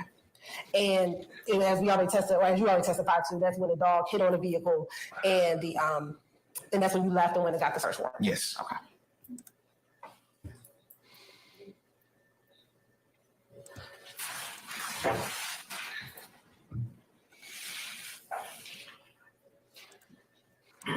And lastly, on your police report, how did you identify the gray Solera vehicle?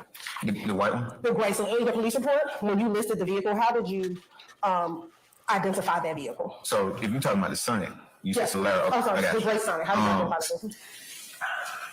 Can I look at my report? Yes, All right. you can look at safety exhibit. On page 2. Page 2. Okay. And the bottom where you do the vehicle listing. Let's see. Vehicle.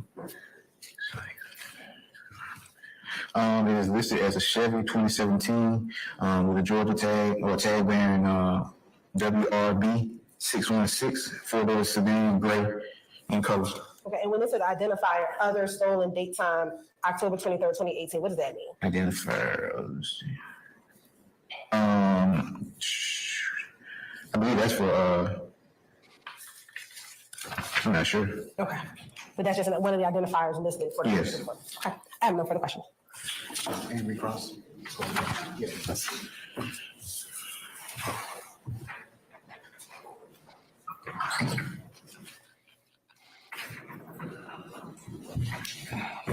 Sergeant Ross. Yes. So I asked you a little earlier, how long into the until the encounter with Mr. Nichols, how long did it take you to detain him? The answer to that question, you can gain that from watching that video, correct? I didn't count, but it was relatively quickly. Okay. Your Honor, the video is an evidence. I need to play the whole video, and I can play it anyway for the rule of completeness. Would you like me to do that now? Or? I think that don't we have that information already from the videos played anyway? I'm sorry, say it one more time. Don't we have that information from the video as played? I don't believe that we do. Didn't he put him in handcuffs like right in the first, he detained him and then he put him in the back of the vehicle? He did. Well, let me say this, Your Honor. I'm about to ask several time questions. He couldn't answer any of the time questions earlier. So I know it's almost 9 o'clock at night, but I have to defend my client to the best of my ability. And he couldn't answer several time questions. It's going to be important. Well, then take him to the point of the video, man. Let's get with it. Okay. If you know what time you want to forward the video to, just go ahead and do it. Okay. I'll try. It's quite a few. Why are you getting snarky You've with seen the the video, right? defense Oh, absolutely. Okay, then take when it to him. the Take it to that prosecution to is the making video. a Let's move on. complete mockery All right. of due process?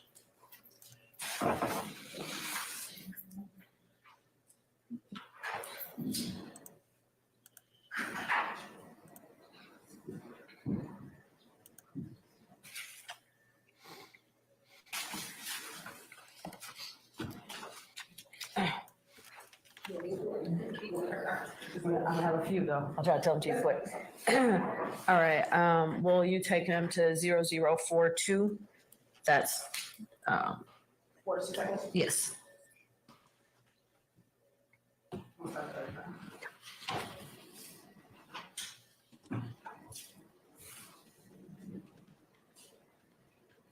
I'm using the time.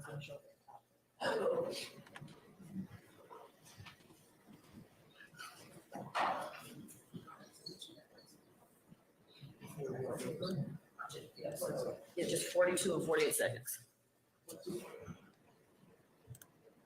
How about you, man? But it's coming from right here. Do me a favor, I'm going to detain you, man. Step up, step up. Step up, because this whole area smells like weed, so we're going to detain all. Okay, so that's 42 seconds in, you detain Mr. Nichols. Correct? When did I get out of the vehicle? Yes, after you got out of the vehicle. Yes, or, all right, I tell you what, right now we're I at, don't know if that's the right time increment. no, I'm actually gonna rephrase my question, Your Honor. So the 2 minutes and 37 seconds, you see at the bottom? Yes. Okay. Would it be accurate to say there from the time that your body camera started, from the arrival of the location, that's how long, that's what time, that's how many minutes into the incident that you, Yes. okay. All right, I'll take it. Oh, shit. If I press 30 seconds right here, will it do it? No. Okay. You need 30 seconds. Yeah, So we're going to do 3 minutes and 7 seconds. that sounds about right.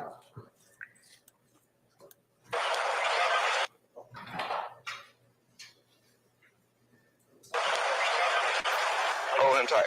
Ma'am, anything in the vehicle I need to know about? You mind stepping out of the vehicle? How about you, Miss Lady? You can pause it. All right, so now 3 minutes into the stop, you removed the other occupants, correct? Yes. Okay. Okay. All right, I'll take it to 44.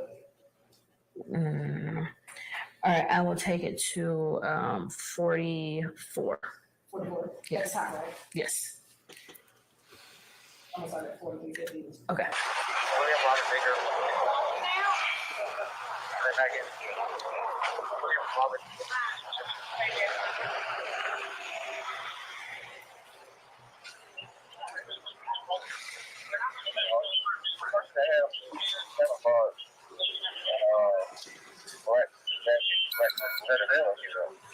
So yeah, I got him detained. It's a blunt right here on the ground. On the ground, and some shake all in this car. In one of the cars over here.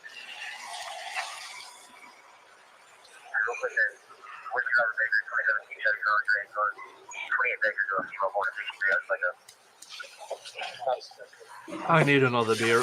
Be right back.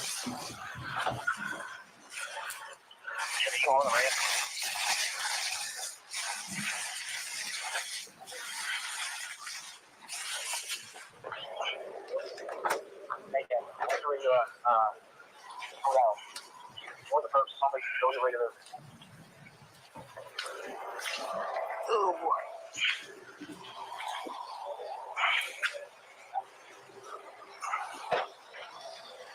Okay, you can stop. Oh boy. All right, now at this point, we're 5 minutes into your arrival. Your search of the white vehicle is complete. You've already searched it. You saw that on the video, correct? Yes. All right. Can you, 45, 39? You might as well play it. All right, stop. All right, now you have left the white vehicle, correct? Yes. And you're now investigating the gray vehicle. Yes. Okay, I'll take it. Yes.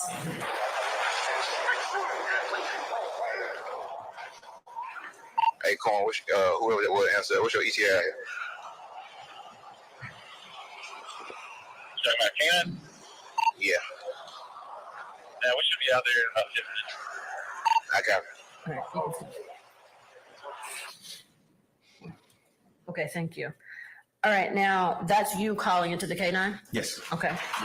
And you asked the K9 what's his ETA? Yes. Now you're calling out to the K9 for the K9 to come and to sniff the gray car, correct? To perform a search in the area, yes. And to walk around the gray car, correct? I'm just calling for an area, search of the area. Okay, so did you ask the K9 to walk around the white car? I didn't ask him to do anything. Okay. All right, so you gave the K9 no instructions. It would have been improper, or I believe illegal, if I told him, hey, bring your dog out here and walk around the gray car. Okay, so you just asked him to bring his dog out. Yes. And then what did you observe the K9 dog doing? Where did you observe the K9 walking? You got to play the video. Okay. All right, I will. All right. Let's go to.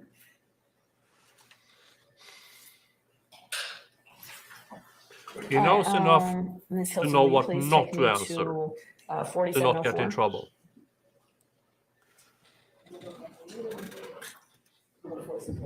Okay.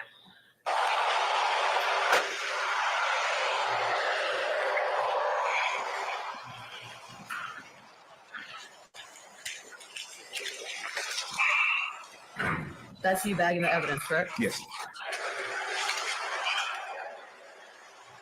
And that's the only evidence that you bagged. You already testified earlier you didn't bag the shake, correct? Yes. Oh, boy. Oh, y'all got ID on y'all? Can I take it? No, yeah, hang tight right here. You ain't got an ID? You got an ID? One over here with me. Now, that is Mr. Nichols that you're walking over to your patrol car, right? Yes.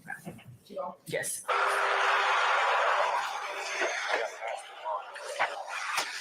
You got a license? Never had one? Can you get to From what? From prison? Yeah, you can stop right there. All right, you're still with Mr. Nichols right here, correct? I guess so. I didn't see anybody. Okay, I guess, can we just go back 30 seconds? This is less than a minute later. Okay.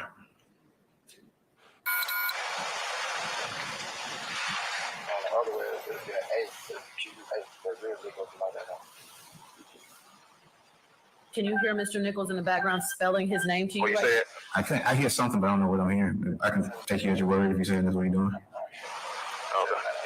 That's what you said now? All right, cool. All right, please stop. All right, when you closed your laptop right there, you saw the results came back? Yes. And you said, okay, cool. And you closed it? Okay. Okay, so that means Mr. Nichols' information had come back to you? Yes. Okay. And that is 8 minutes and 35 seconds into this encounter, right? Yes. All right, will you take me to 50, just 50? All right, you can start right here. That's even better. All right, and these are the two female passengers that was in the white car, correct? Yes. All right, and you're running their identification. Yes. Luckily, in most of the United States, marijuana is no longer a crime. And this kind of harassment is no longer illegal. Or that officer can no longer do that kind of harassment in those parts of the United States All right, where so marijuana now is you're legal. 10 minutes into this encounter, and you've also you ran both of the females that was in the car, and no issues came back in reference to their identification, no warrants, anything of that nature, correct? Okay. All right, so everyone in the white car, so the two female passengers and Nichols. There was no one else in that car, right? All right, so you successfully, at this point, you've already run all the IDs that you need to in reference to the white car, correct? Yes. Okay. Okay, all right, will you take me to 52 on the dot? Yes. Oh, okay, just right there. Thank you. You got it? You ran it? How old are you? How? You got ID? Never had ID? Okay, can we stop right there? Okay, come on with me. Okay, so now we're 11 minutes and 48 seconds into your arrival. Now you have walked away from the white car, correct? Yes. And you are going to deal with some other individuals that were standing outside of the apartment complex. that were sitting, those were the individuals sitting on the back of the Sonic. Okay, all right, so you're dealing with them. All right, thank you. Can we go to, or you can keep it, no, can we go to 55? Yeah, 52 to 55, thank you. And Nichols is still in custody right now, correct? Still detained, yes, ma'am. Or in detention? What's your name, sir? Last name. Oh, no, Spell it. 55. Just give it- Yes, just 55. Okay, I'm ready. Okay, now you. Y'all got the I'm sorry, rundown? Okay. Okay, all right, so you have dealt with some other individuals that was at the Gray Sonic and you've run their ID, correct? Somebody did. Okay. All right, can we go to 55, 50? I guess that way.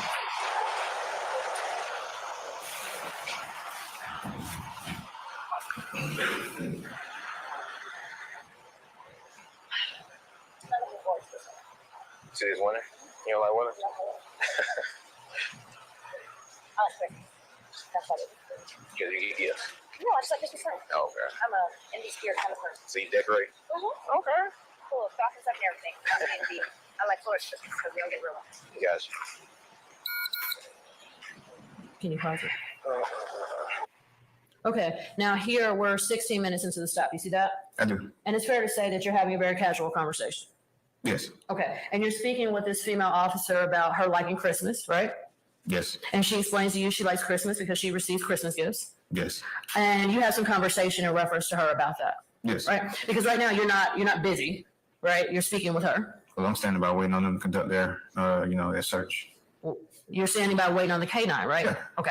All right. So here you're standing and you're just having casual conversation with the officer because you're waiting on the K9 to arrive. They here. You're looking at the vehicle. You was just looking at the back of the vehicle. Right. Okay. Can we go back just a little bit? Okay. Can we play?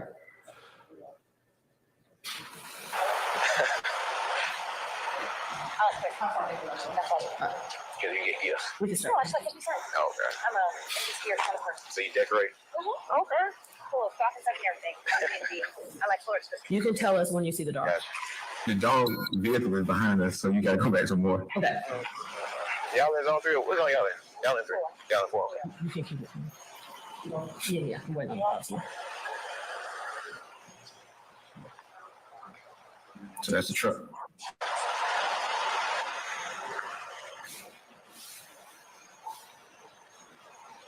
As you can see, I think somebody doing a search for the general area, and the dog is walking right there.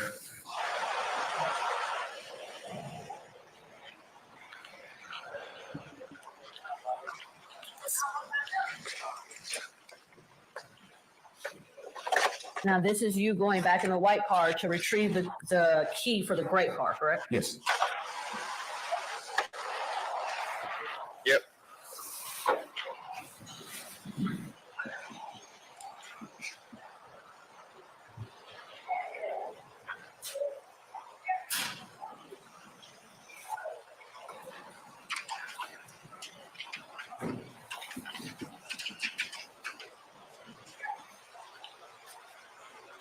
All right, you can start with it. And that is the K9 walking around the gray car, correct? Yes. Okay. And will you take me, and I think, will you take me to,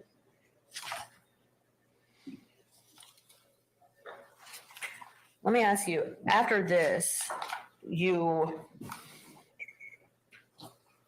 remember speaking with, you remember the state asked you about speaking with the passenger owner of this vehicle, right? I believe You so. remember speaking with her? Yes, All right, and you remember you gave her Miranda rights? I do. Okay, and then do you recall that after giving her Miranda rights, you asked her about whose key, about that key for the gray car? Yes, Okay, and you and her had some discussion, right? You remember that? I remember something. Okay, and that discussion was you trying to figure out who locked that gray car? You remember Yes. that? And you were trying to figure out who put the key to that gray car in her vehicle? Yes, You remember that?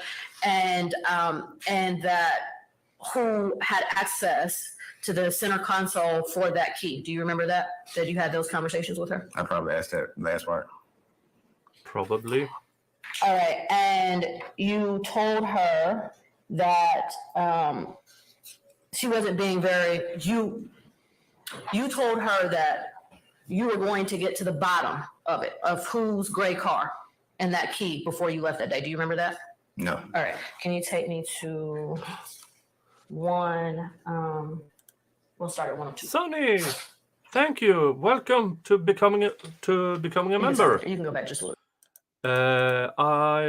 You have a whole bunch of members only content on my channel, and I will get a Discord link up on my community page so you can access my Discord, where you can keep the discussions going with other people about the content and the trials I'm covering and stuff like that. Hold on.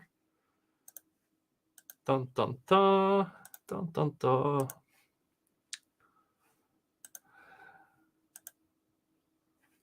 Dun dun dun. Community. All channel members. Discord link. Post. This is for members only that get access to my Discord, and it is now up on my channel under the community page. Thank you so much for becoming a member. Yeah, you're a Viking. I'm sorry. All right, let's press play.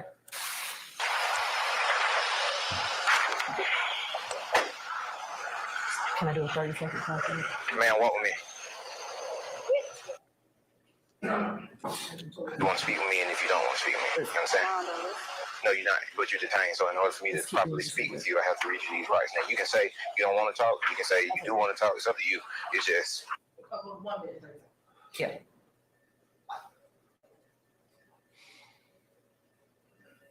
Okay, let's start right there. Yeah, I got pain. Sorry. All right. Right, number one, that I may remain silent, do not have to make any statement at all. Do you understand? We should do that. Right, number two. An attorney is present. Yeah, just look. All right, with that being said, would you like to talk to me? Yes. Okay. All right. There are a pair of car keys in your center console right now. They belong to a Chevy. Are those your car keys? No. Okay. Whose car keys are those? I'm not sure who car it is. No, I got you. But who put the car keys in the center console? I don't know. That's what I'm saying. I'm in my own word in my phone. So you don't know who's been in and out of your car? A couple of boys, I got you. Which one? Okay, so directly after giving this young lady her Miranda, your first set of questions, you would agree, was about the gray car. Yes. And the last time I'll take is 106 and 56. Yep.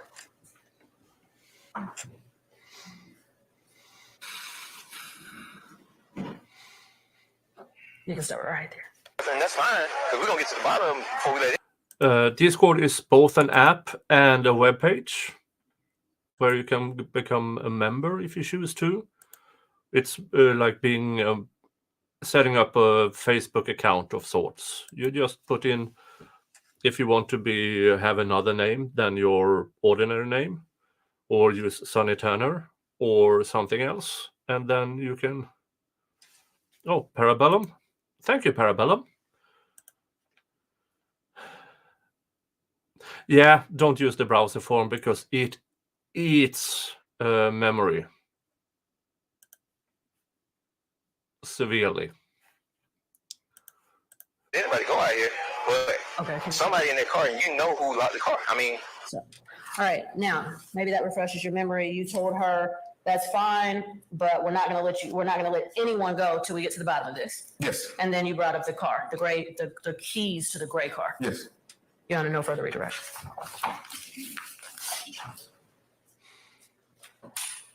Anything further, madam? All right, may we permanently or temporarily excuse, You permanently excused. for purpose of motion? Yes, yes. Yeah, get him the ass Sergeant Ross, out appreciate your of there. patience with us this evening. I'm gonna excuse you at this point in time for the purpose of motion. Don't discuss your testimony except the attorneys in this case, okay? Yes, Your Honor, thank you. Now, the Is next that your part report or is that piece? will be Okay, interesting okay. when they argue, will Okay. this evidence be let into the RICO trial? All right, madam, any other witnesses? Before I even go there, Your Honor, we don't believe that Mr. Nichols, again, has standing to even argue about this search. Although the burden of proving that a search and seizure were lawful shall be on the state, a defendant bears the burden of proof where his or her standing to raise a challenge to the legality of a search or seizure is contested by the state. A defendant who presents no admissible testimony on the question whether he was aggrieved by the lawful search and seizure of property, the possession which is not otherwise unlawful, cannot prove he has standing to raise a challenge to the legality of the search. And that is Stinsky, STINSKI, v. State, which is 281 Georgia 783, which is a 2007 case. Your Honor, in this case, Mr. Nichols does not claim ownership of the gray vehicle, which was the subject of the search. He does not claim ownership to the key fob. He doesn't claim ownership to the vehicle. Therefore, he lacks any standing in order to even challenge this search and to even move forward. So before we move forward with anything else, Your Honor, it is the state's belief that he has to show that he has standing. The burden of proof is on him. And Your Honor, as it appears from the evidence, and you've watched the video, Your Honor, that no one claimed ownership. No one outside the vehicle claimed ownership to that gray vehicle. So therefore, he does not have standing. All right. Ms. Westmoreland, what about the issue of standing? Please stop.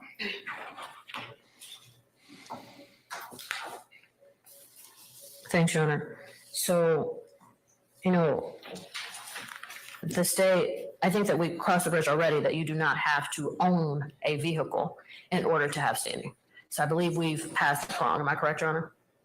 It's a little different. Okay. All right. It's So. different in this actual credit. Oh, no, I understand. It's interesting because the case that I presented to the court a little bit earlier in the last motion, the way I found that case was actually for this one. And the reason why was because this case, number one, states that you do not have to own the vehicle in order to have Fourth Amendment protection. But it also, what it goes It's further. a little different because the issue in this case is the car and the fob and where it was found. So you have to either say that's my car or that's my fob. Well, actually, so, Your Honor. And then nobody claims possession of this particular car or the fob. All right, Your Honor, I have an argument. I just need the opportunity to make it. So the reason, like I mentioned, I found this case, but I found this case or this case, and I'll tell you exactly why. Is this the Flores? Is this the, Yes, do you and have any Georgia authority in terms of this particular proposition? so I believe that the cases that I presented earlier also applies, and I just like the opportunity to explain why. Okay, which case are you talking about in particular? Sure.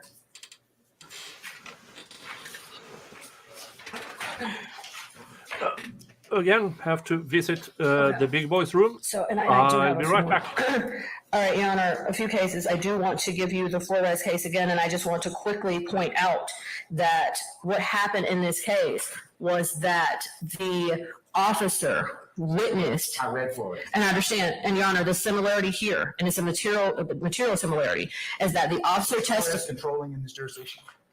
no, Okay, then again, I'm going to ask you for the second time. okay. Do you have any Georgia authority for this particular proposition, either from our Supreme Court or from our Court of Appeals or Okay. from the 11th Circuit?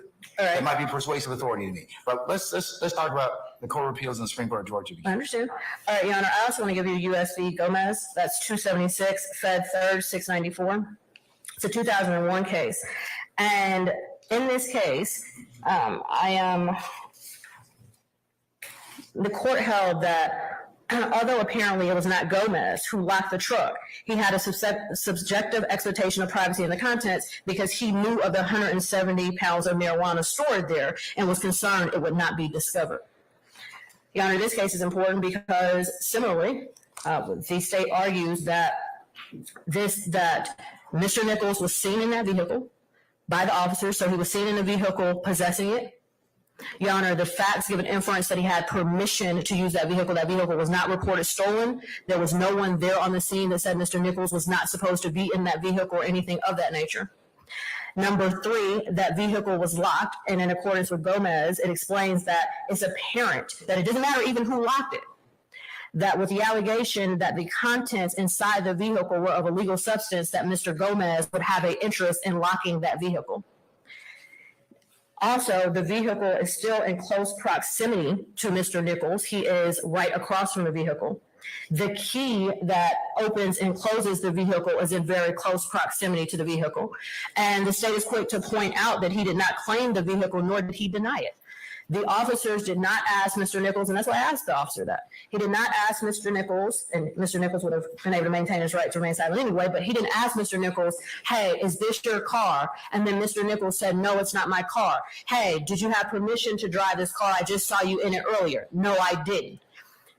Hey, I saw you in the car earlier, so you had some level of possession and control. You know, was that not you? None of those type of exchanges happen. So, Your Honor, I'd like you to take into consideration several things. That our circuit has held that you do not have to own the car, and that what our courts look to is possession and or control. That I am able to get out proof of standing through the state's witness, which I have done. That the officer in this case observed Mr. Nichols inside of that gray car. That when he The gray car or the white car? the gray car and the white car, so the gray car and the white car, whichever. I thought we were talking about the gray car at this point. Miss Hilton seemed to be arguing that he didn't have expectation of privacy in the gray car because it wasn't his car, and he is observed. Her witness that she put on, and I can get standing through him because it's still testimony, said that he saw Mr. Nichols in possession of the vehicle, meaning he saw him in the vehicle. He also, not only did he just see him in the vehicle, the gray car, the car that the search was conducted, that contraband was seized. Now, so that is the car that the officer testified. He said he saw him in both cars, but that is the car that the officer testified that he saw Mr. Nichols in on that Instagram post. And not only did he say that he saw Mr. Nichols in that car, he saw him in the driver's seat of that car. So you have possession. You're talking about an Instagram vehicle, right? Yes. Okay, all right, done. All right, I'm good. All right, next witness. Well, Your Honor, then the next question is he abandoned you. So, Your Honor, when we talk about abandonment is. Okay, now let's argue that, okay, but he's got standing. Okay, so we're gonna give him standing if you choose to never talk about abandoning the vehicle. Yeah. So, Your Honor. Because the Instagram video does show him in the gray car. And So the next- that's more correct. So then the next step is that he abandoned it. Because, Your Let's talk a Honor, little bit about abandonment. yes, abandonment, and this is in Bassett v. State. What's the name? Excuse me. What's the- Actually, I'm gonna actually do Driggers v. State, which is DRIGGERS v. State, which is 295 Georgia at 711. And I want to also cite to Kyle Holt, KEILHOLTZ v. State, 261 Georgia Ave, which is a 2003 case. Sure, the second one is 261 Georgia Ave 1. Yes. What's the first one, Driggers? Driggers v. State, Or is it 20, what did you say? What? 295 Georgia Ave 711. 295. Yes, Your Honor. So what Driggers says is that the defendant who abandoned seized property lacks standing to challenge the validity of the search and seizure. Abandonment is primarily a question of intent, and intent may be inferred from the words spoken, the acts done, and other objective facts. The issue is whether the person prejudiced by the search had voluntarily discarded, left behind, or otherwise relinquished his interest in the property in question so that he can no longer retain a reasonable expectation of privacy with regard to it at the time of the search. The issue of abandonment is a question of fact to be resolved by the fact finder. I agree, Porcelain Thunder. Sounds like a gray area. And in cases of gray areas and non-gray areas, I mean, yes, apparently, the burden of proof is on the defense here. It doesn't matter which way you point your ass, it's still behind you, and the prosecution and the court will make life as tough as possible for a defendant. And a final abandonment will not be reversed on appeal if there's any evidence to support it. As part of our review, we may consider evidence submitted at the hearing on the suppression motion at trial. That is triggers. And Kyle Holtz, which is actually an earlier case, which is a 2003 case, also says again that abandonment is primarily a question of intent, and intent may be inferred from the word spoken, the acts done, and other objective facts. All relevant circumstances existing at the time of the alleged abandonment should be considered. Police pursuit or the existence of police investigation does not itself render abandonment involuntarily. The issue is not abandonment in the strict property rights Oh, come on. sense, but whether the person prejudiced by the search had voluntarily discarded, left behind, or otherwise relinquished his interest in the property in question so that he can no longer retain a reasonable expectation of privacy with regard at the time of the search. What do we have here, Your Honor? Mr. Nichols, who you heard from and you saw the video, Sergeant Ross saw him bagging up the marijuana, and upon seeing that, wanted to go and further investigate because he was familiar with the area. He staged the police to come over. First things first, he heard someone yell out 12. When he heard someone yell out 12, which to him and his knowledge training experience is when everyone disperses because cops are on the way.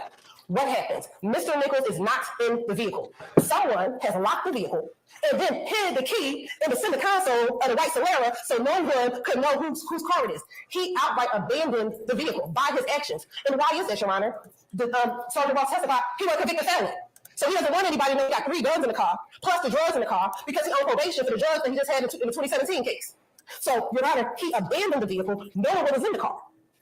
For that reason, Your Honor, he doesn't have standing. So when officers arrive on the scene, he's sitting in the crack of the door handle, and when he's sitting there, he doesn't say, that's my car. He doesn't say, my keys in the center console. He doesn't say, I gave my homegirl the car key so she can put it away for me. He says nothing. Because again, he does not want to be tied to the vehicle that has 3 guns, 2 of which are stolen. So, Your Honor, what Mr. Nichols did, knowing what was inside the vehicle, is abandon it. Then upon abandonment, they get the K-9 to come out, the K-9 search, they smell the marijuana, they go actually get a search warrant, and oh, what do we find? Guns, marijuana, and subsequently he's arrested. I kind of agree with the state here. Kind of. Even though the sergeant is a complete moron, it seems like the law is on the state side in this case. Crap.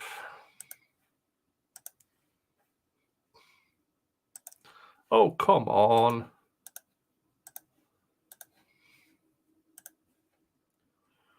$1047.04, refresh.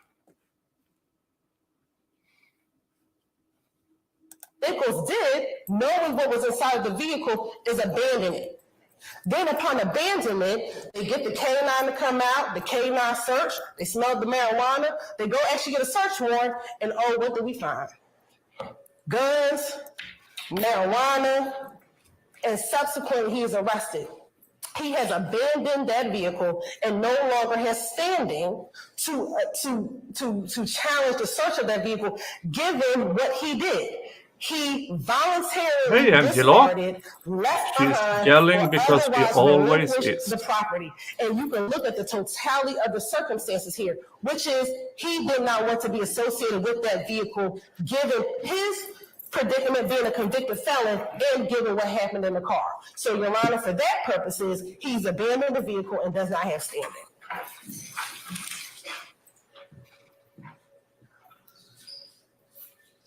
All right, go ahead, Ms. First-Line. Your Honor, Diggers v. State. Your Honor, this case is so different, it's ridiculous.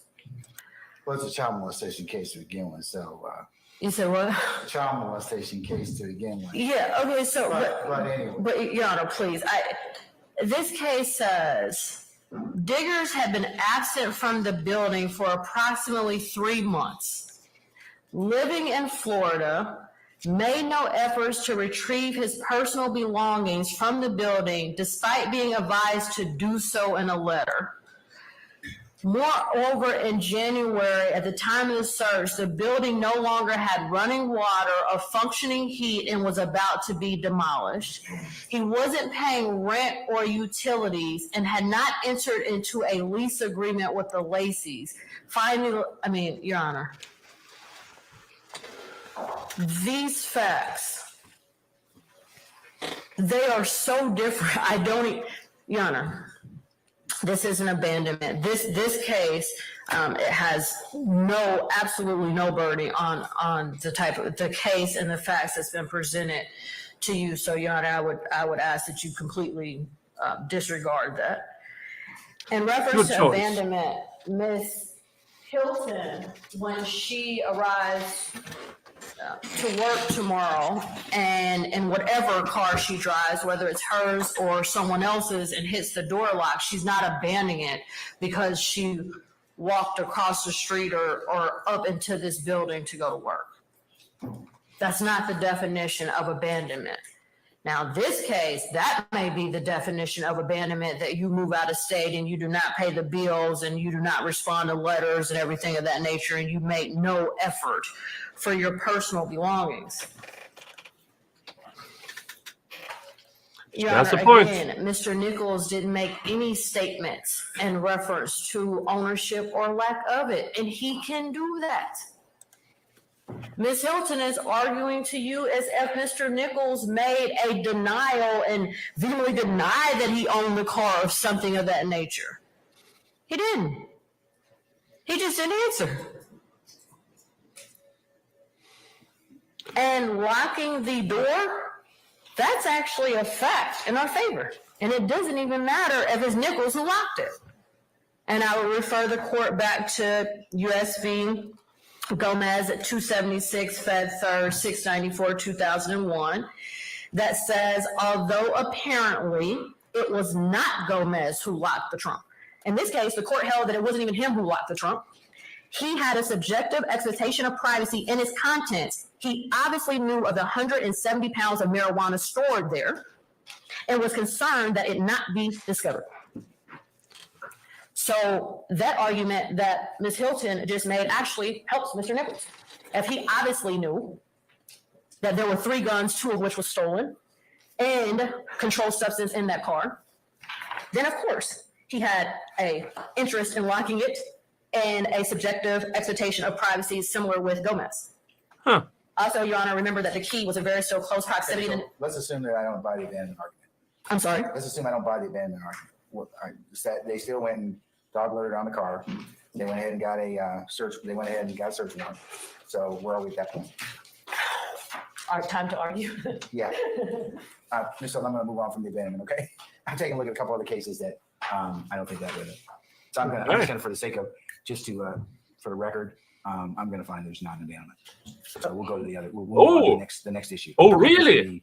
The search Huh. or the dog issue, and then the alert from that, and then the getting of a warrant. And Your Honor, we have the canine officer here. I'm not sure if the defense counsel is going to challenge that the dog was certified, so we can definitely bring him in as a witness. If they're not challenging that the dog was certified, then I can release him, but he is here to deal with the certification of the dog issue for the open air search. Yeah, I mean, there are now a few cases that is climbing the judicial ladder up towards the Supreme Court regarding canines, how they use it, and how much they are sensing the handler's point of view, so to speak.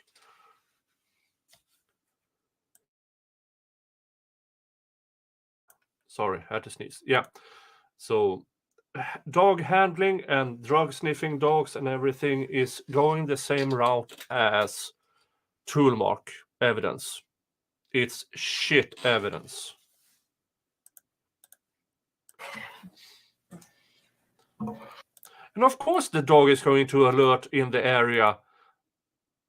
According to the officer, he already smelled marijuana smoke. So why shouldn't the dog alert? There would be marijuana smell all over the place. That, in my opinion, takes the dog handling, marking, everything about it. It's gone because the officer already said he smelled marijuana from the cop car to their car, some 30 yards away. What's the dog going to alert to? The smell the officer already said was there? Oh, come on.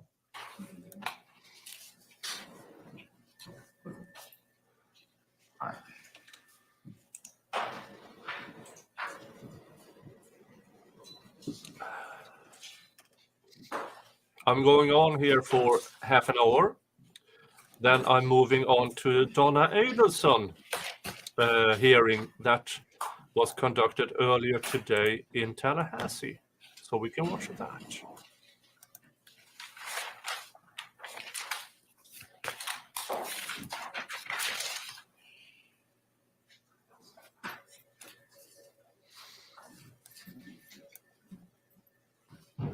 That's an excellent discussion you're having over at the Rumble chat. Okay, Yeah, so, Sure, Ghost we'll have to probably take some testimony. in the You dog are certification, the- dog.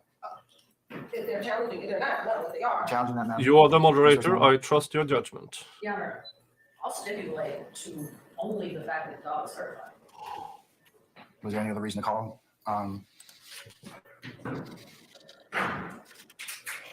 Who's our canine officer? Officer Cornelius, Oh God, no testimony from a dog handler. I mean, the video speaks for itself, I don't Oh.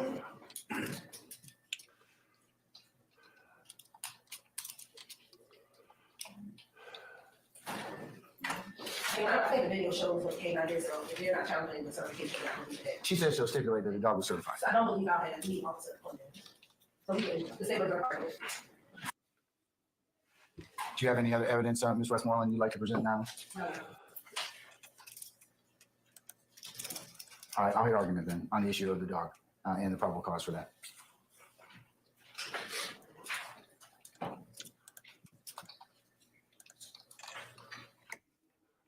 Oh, crap.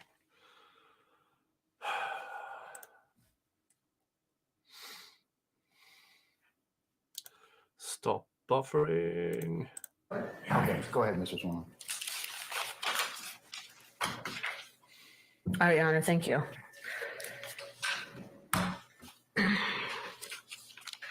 Your Honor, first argument is that the officers should not have detained Mr. Nichols in the first place.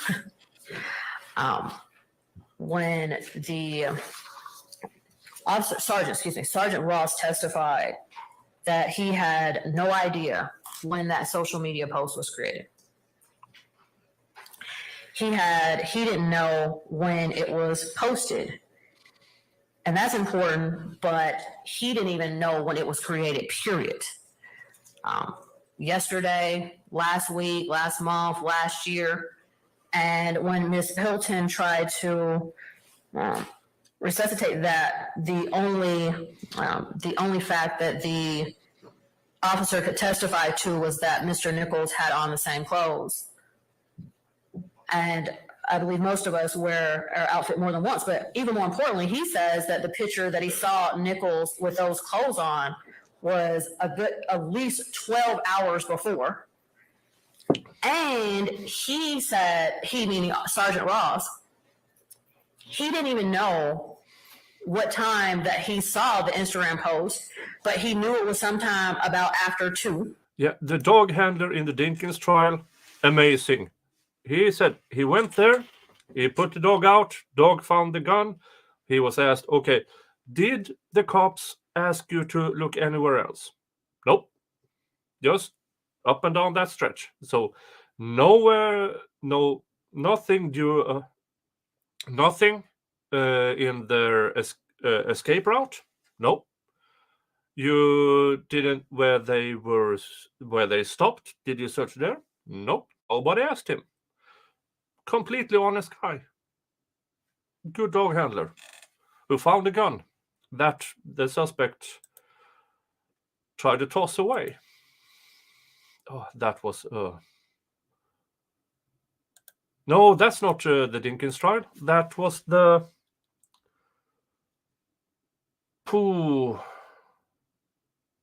that was the football guy. I don't remember the dog handler in the Dinkins trial. I have to go back. I have to check my notes.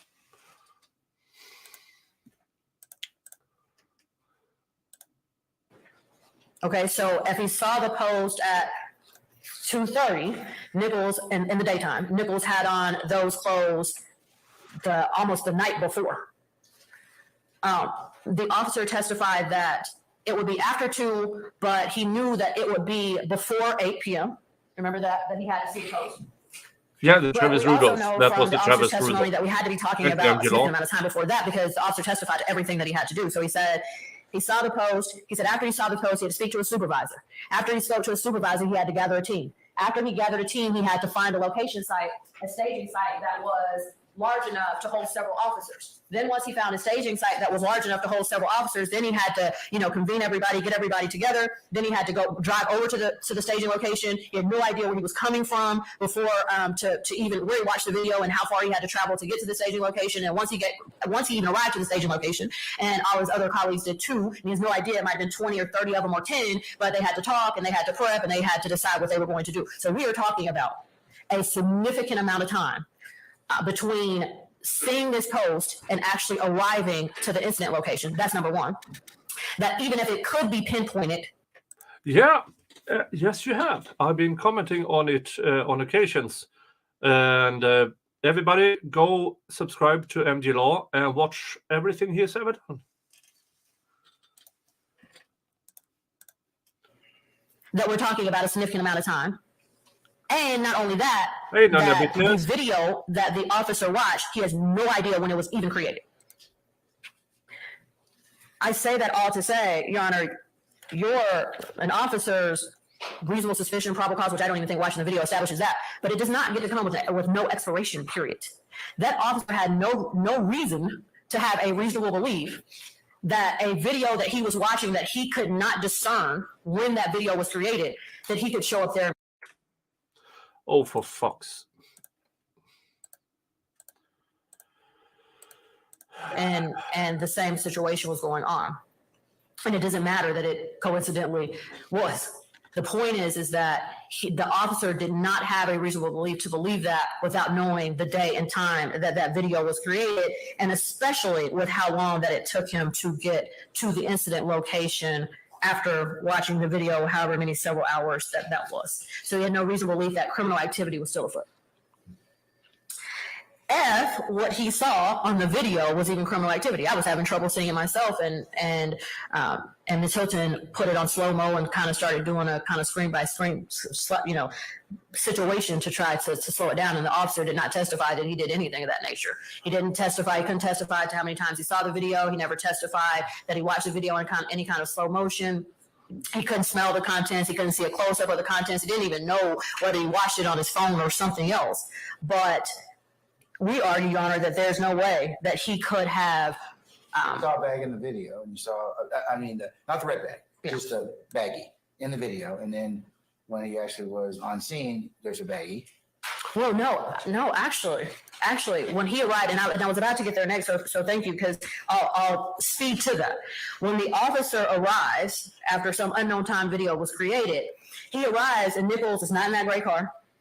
He's not in that car. The gray car that the officer thought he saw Nichols in with that bag of what he thought was marijuana that was vague and brief and only showed up for about half a second.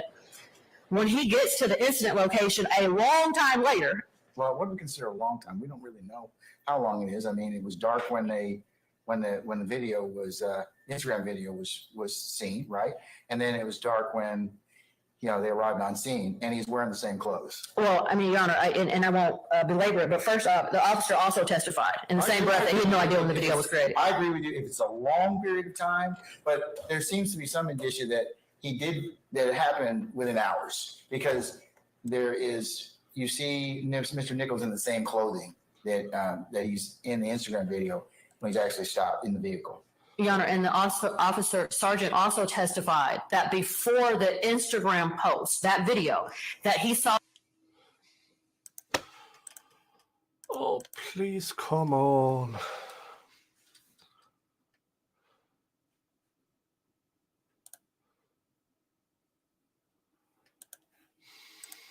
Nichols with another post with those same clothes on 12 hours before that. Yeah, but I'm not worried about that. Okay, but what I'm saying is I'm looking at the one he observed, and I'm trying to figure out, is there some reasonable time period between that Instagram post and then them arriving on scene on Still Avenue? Right. No, I understand, Your Honor. General life advice. Don't record your crimes. End of life advice. And that's why I'm saying I'm trying to have, conversation with you about that issue. That's the time. I think that, given the fact that it was, the Instagram post is you can see it's in the evening. You can see that then they arrive and he's wearing the same clothes.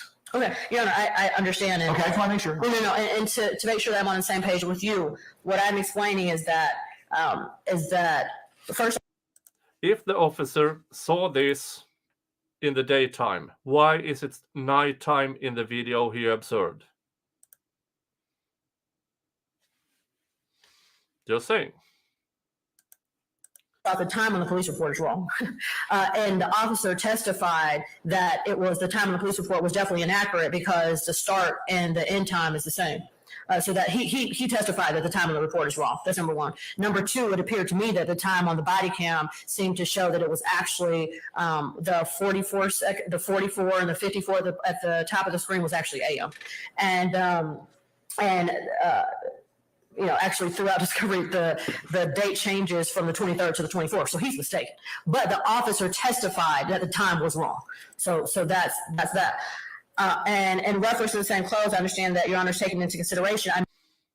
Oh, jeez. Just asking you to also take into consideration that before the Instagram video was posted, those same clothes were being worn 12 hours earlier. So we're talking about Mr. Nichols having on the same clothes for a substantial amount of time. But if I believe that, Yeah. but that's for a different purpose. Okay. I'm not really concerned about it adds to his overall telling us what happened. But I'm more focused on that Instagram post that he relies on to go and conduct an investigation. Yeah, absolutely, Your Honor. And I argue to you that too much time has passed, even given the officers, if you take him for his statement without even knowing exactly how much time, it's still too much time. He sees the Instagram post, he narrows it down from 2 p.m. to 8 p.m. Let's just say it's dark and we're talking 6, 7, something of that nature. The body cam, he's already told you that 8 p.m. is the wrong time on the police report. And I believe that the body cam shows that we're talking about 12 a.m. So we're talking about a good 6 hours with the body camera being in the 12 a.m. time and the time that it's getting dark. But just take into consideration the officer and everything that he told this court that he had to do. It's not like that he testified, Your Honor, I saw the Instagram post. I left from seeing that Instagram post from my police station, and I drove 3 minutes away, and bam. He didn't say that, Your Honor. He said he had a lot to do. And I won't repeat it if the court already, knows it. But he said he had a lot to do. He had to speak to the supervisor. He had to go pick a staging location, go to a staging location, prep the team, talk about it. A substantial amount of time, or let me argue it like this, Your Honor, too much time. This wasn't quick. Once Sergeant Ross, so that's the end, that's the conclusion of my argument. He shouldn't have even went to this scene and immediately detained Mr. Nichols anyway, based off of that Instagram post, which was way too insinuating. But once that the officer arrives at the incident location, Nichols is not in that gray car. Good. He is not involved in any type of criminal activity. I asked the officer that and in different questions, multiple questions in reference to that. Did he have anything in his hand? Did you see him smoking marijuana? Did he have a weapon? Did you see the bags that you believe you saw in the Instagram video? Did you even see the red bag that you thought you saw in the Instagram video? And he answered in the negative for all of that. So not in the car, not involved in any criminal activity, nothing in plain sight. Before the search, the officer testified to that. What about the dog now? Tell me about the dog. My issue with the dog, well, it's a few things. I'll deal with the quick part of the dog. And, Your Honor, it's the state's burden to I'm sure they're going to give me some argument, but I understand it's their burden. But here's the thing. Okay, he's in the car to begin with. Okay, the white car. And so, Officer Ross sees. Okay. Where is the probable cause to even go there if you don't know the time of the actual video when it was posted or created? Then you go there. You smell marijuana and you detained everybody in sight. Read them the rights. Nobody's saying anything. You call a dog.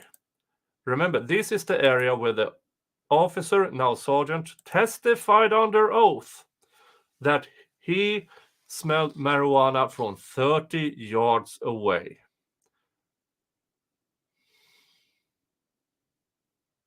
How can you trust the dog pointing out a specific car when the entire area in at least 30-yard circumference is reeking of marijuana?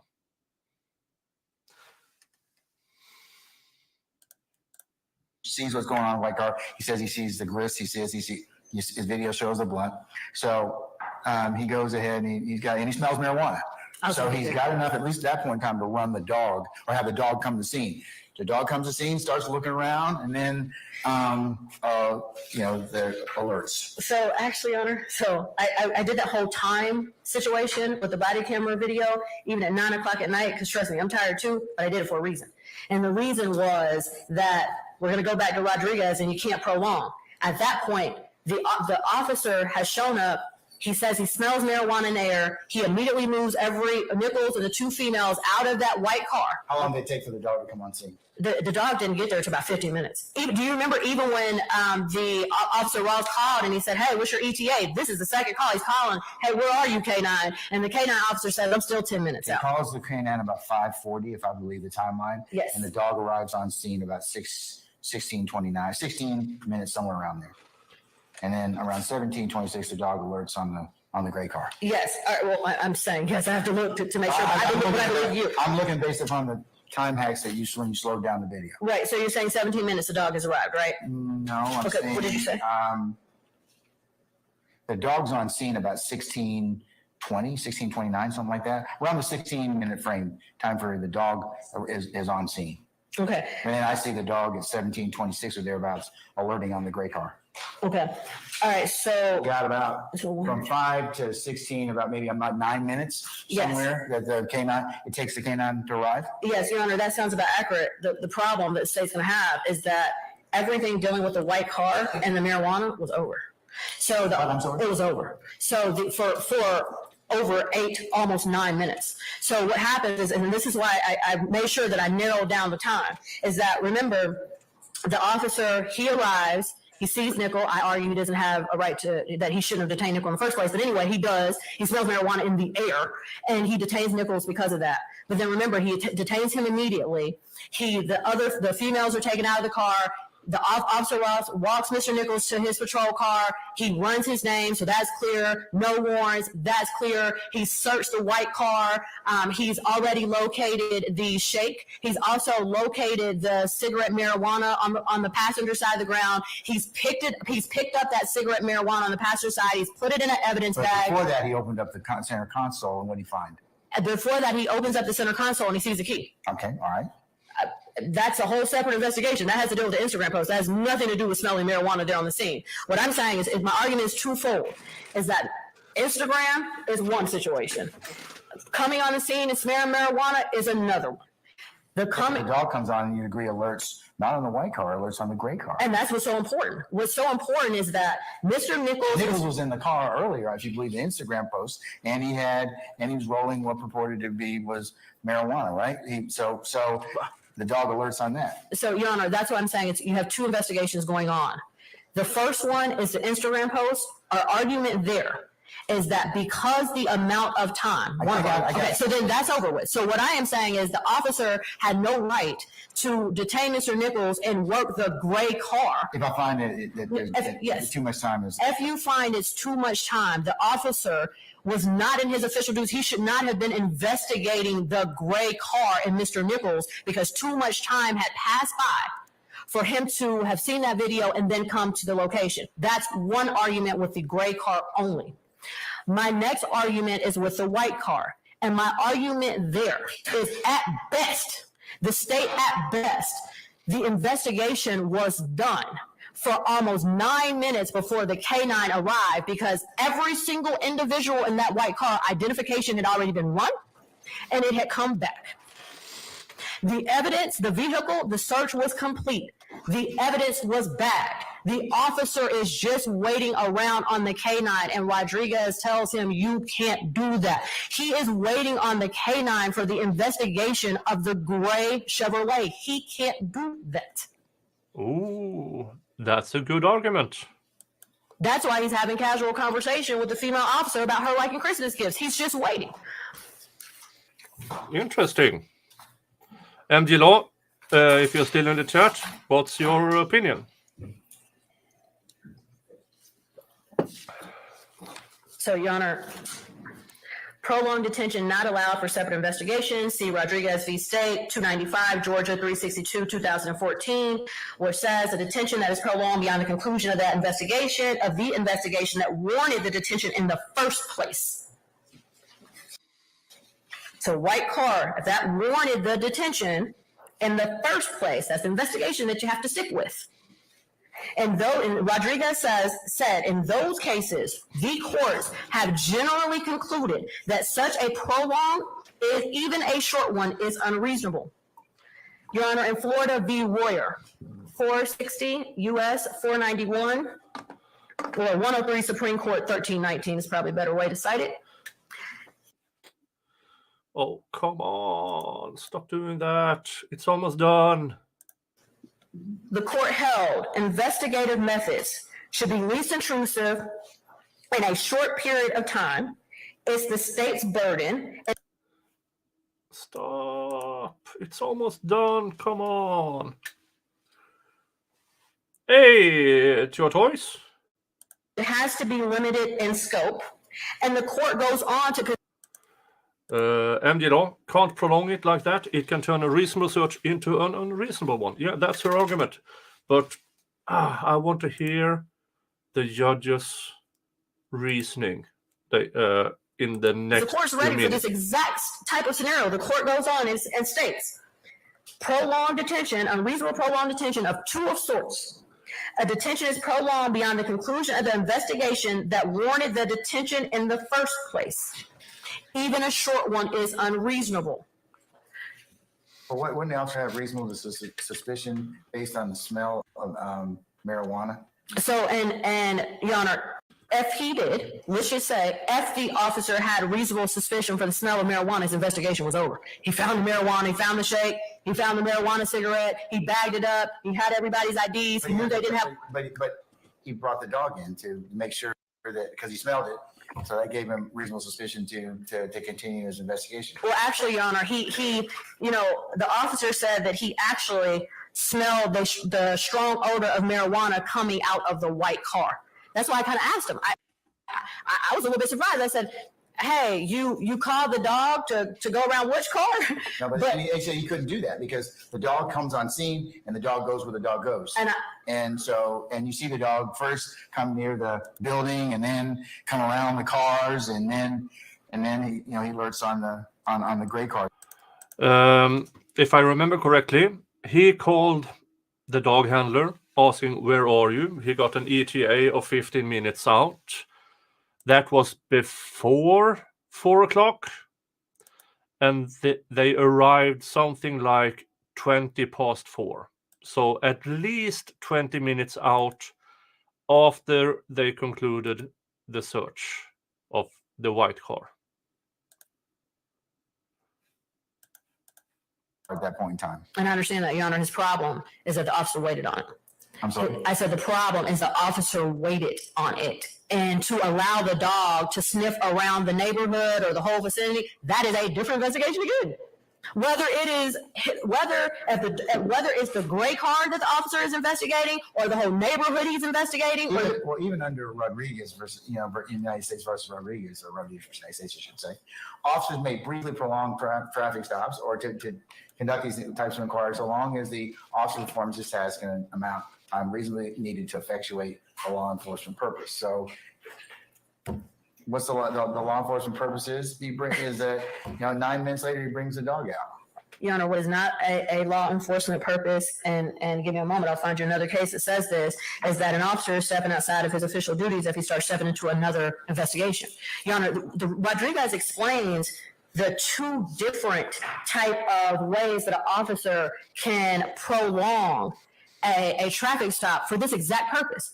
One, prolonging a traffic stop is, for example, like waiting on a canine. That's one way of prolonging a traffic stop. And the second way of prolonging a traffic stop is investigating another matter. That's exactly the two scenarios that Rodriguez explains, and in both of them explain that you can't do it. The officer simply cannot do it. They cannot prolong the stop when the stop can be wrapped up, which it could have here. The officer is not actively closing out the matter that the marijuana in the white car. He's not actively doing that. He's sitting around waiting, and he can't do that with Nichols. He can't sit around and wait with Nichols detained. That's the whole point. And he definitely can't start investigating another matter with Nichols detained. That's the second whole point. And that's why the court in Royer and in Rodriguez explains these exact two type of scenarios, is because this is when it happens. When the officer is part of one investigation and kind of gets deterred and starts doing something else. And this is exactly what he did here. But he came out there to begin with, based upon the Instagram posts of your client purportedly having some type of drug. That was his purpose to begin with. Understood. And so I don't know if you want me to argue that again, but No, I'm good. I just want to make sure. All right. that was his initial reason. And, we've already argued because of the time that that's not reasonable suspicion or probable cause. But as soon as the officer arrived, regardless, none of that was going on. And so when he gets there, Nichols is no longer in that car. He doesn't see Nichols with a bag of marijuana in his hand or anything else that he saw in the video, for that matter. He didn't see the red bag that he had saw before. The car's locked, the car's parked. So the officer gets there and none of that, is going on. So then the officer shifts to, I smell marijuana, and then he takes a few minutes and he closes that out because he actually locates it. That was the first thing he said when he came to the scene. Right, no. No marijuana. I mean, which one y'all smoking? That's what he says when he walks up originally. Agreed. And when he couldn't find, after that disappointment of only finding Shake in the white car and not finding what he thought he saw on that video, he stopped dealing with the white car. And instead of processing Nichols and the young ladies that's what he was going to say, he didn't even bother bagging the Shake.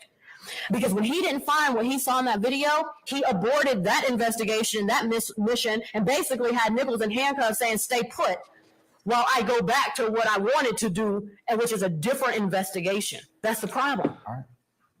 Okay. Thank you, Your Honor. You're welcome, madam. All right. Ms. Hilton? Oh, Your Honor. At an appropriate time, can I just run to the bathroom for about 30 seconds?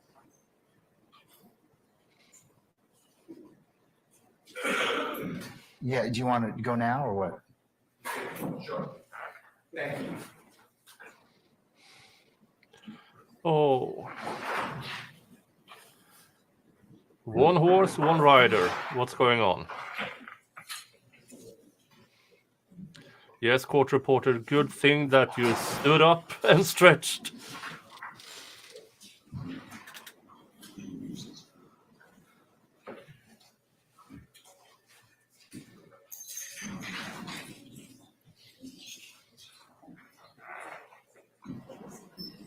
Okay, what's going on?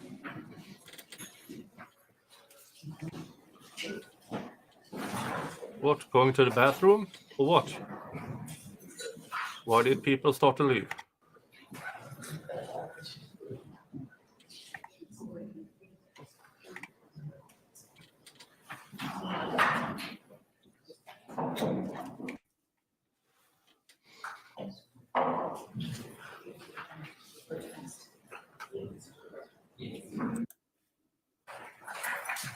Are you going to need further evidence about the liability? I think I have the argument, Your Honor. Say again? I don't think so, because the reliability is that he found the drugs. He sniffed and he hit on the car, and then when he hit on the car, there were drugs in the car and guns in the car that he hit on.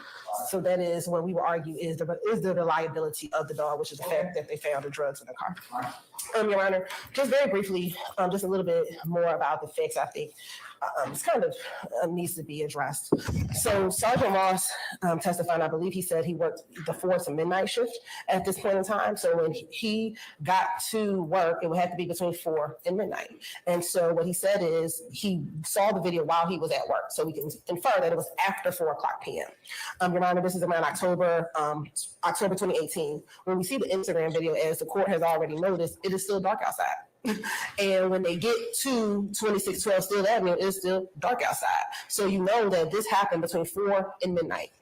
What we know also is that he said the staging location was literally right across the street. He may have said the Piggly Wiggly, but if not, it was right across the street from 2612 Steel Avenue. So it's not like the staging location was very far away from where they entered into it. So first things first, Your Honor, when Sergeant Ross sees the video, he sees Mr. Nichols, and you see it, Your Honor, as well in the video, Your Honor, bagging up what he knows, or it appears to be from his knowledge, training, experience, marijuana, in the fashion that people who are selling marijuana bag up the marijuana.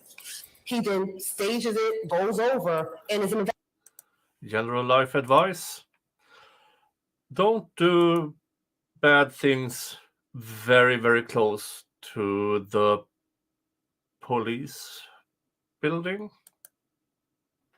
I know there's an argument out there of actually doing it close to the police building, because then the cops has less time to beat you up before they have to bring you in.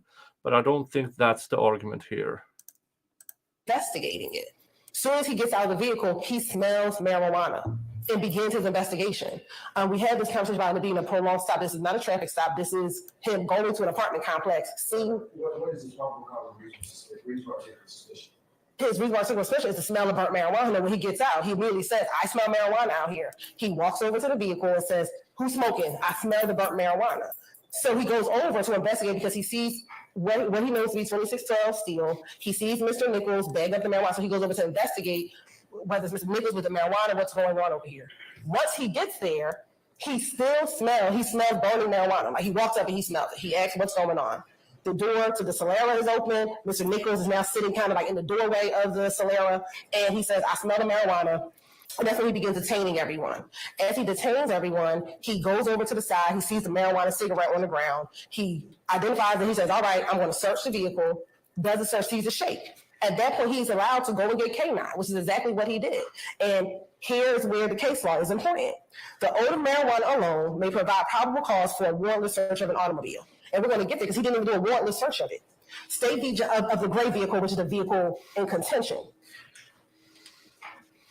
The deciding issue is whether the officer smelled marijuana prior to completing his investigation to a traffic violation. Again, most of the prolonged cases are all about a traffic violation. So, for example, in our 2017 case, do they stop the car for a traffic violation and end up doing something else? Here, when the officer goes over there, it is for the purpose of investigating whether or not there's marijuana. So that is why he goes over there. He smells the marijuana and goes and does an open air sniff.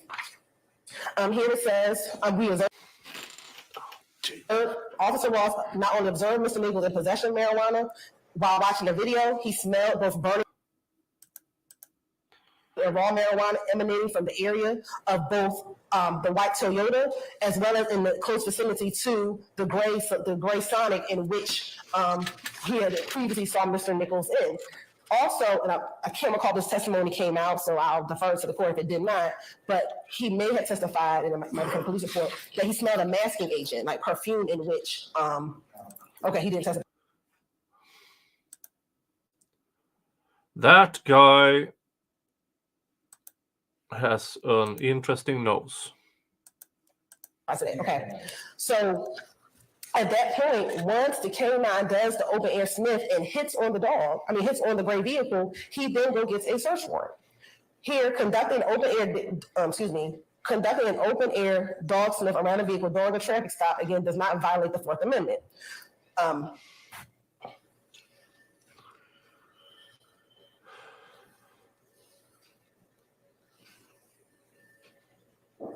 The K9 unit, it possibly alerted on the gray Chevrolet. At that point in time, the officer then just go into the vehicle, they obtain the search warrant. Once obtaining the search warrant that has the probable cause listed in there, a magistrate heard evidence, the magistrate was able to make a determination, he comes back, and there is a search of the vehicle only at that point in time. So they didn't even have the K9 hit and they immediately go into the vehicle. Although they had the keys and opened the door, they said, no, we're going to take a step back. We're going to go get a search warrant. And they came back, searched the vehicle, and found the drugs that were contained in the vehicle, as well as the 2 stolen guns and the 3rd gun, Your Honor.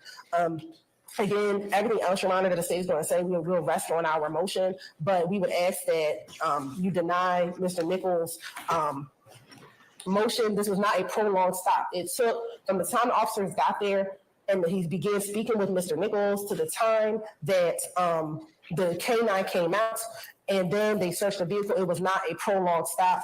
Specifically,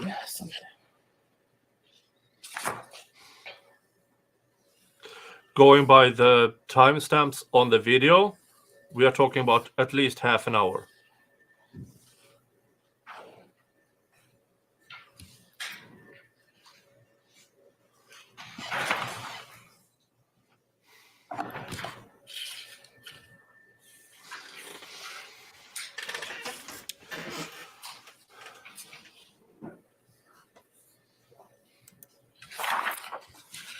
Your Honor, again, we would just contend that this motion should be denied.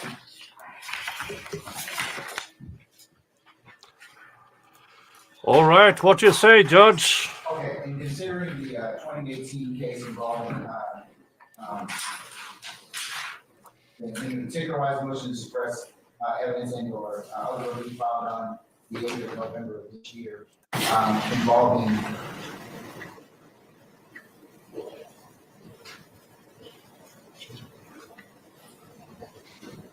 a stop that occurred on the 23rd of October 2018. The defense asked this court to suppress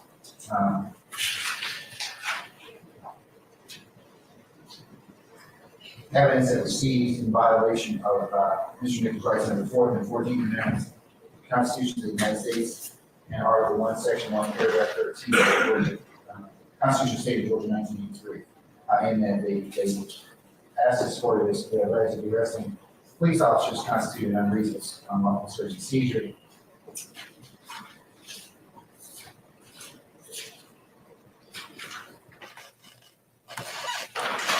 The factual predicate that the court's taken into consideration is as follows. The court's taken consideration of Officer, now Sergeant Ross's activities on October the 23rd. He was in fact on working the evening shift. He observed an Instagram page, saw a video, social media platform where he allegedly observed Mr. Nichols sitting inside a gray Chevrolet side. And he, Instagram video alleges or shows that Mr. Nichols is tying a bag of what appears to be marijuana in a small sandwich bag. At some point in time, as a result of this, Officer Ross knew where the location where Mr. Nichols was in the area. He'd been there before, he was familiar with that area, and went to that location at 2612 Steel Avenue. He went ahead and staged, got officers there at the location, and observed the gray Chevrolet Sonic in a parking spot, which he observed an Instagram video. This, however, multiple individuals sitting on the trunk of the vehicle, not Mr. Nichols. As officers drove up inside the parking lot,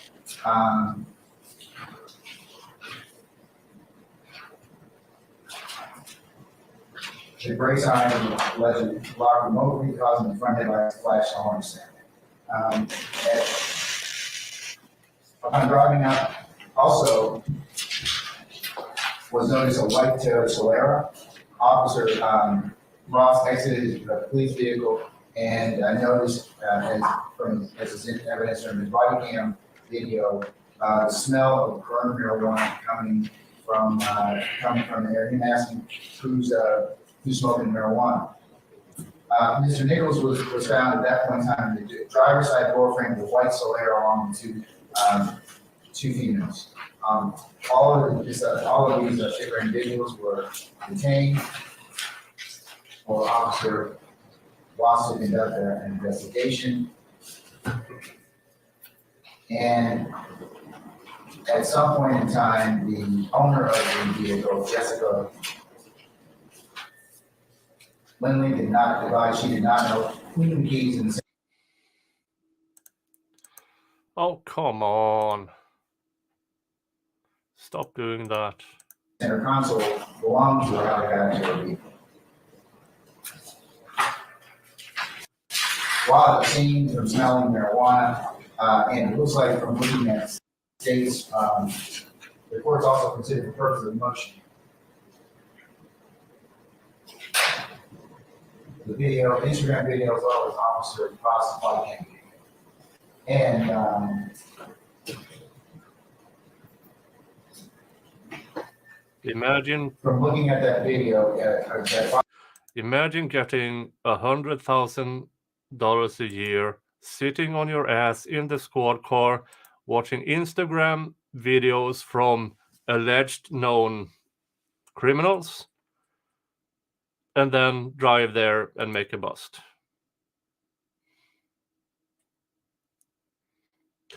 Oh yeah, the dog in Dinkins alerted under a trailer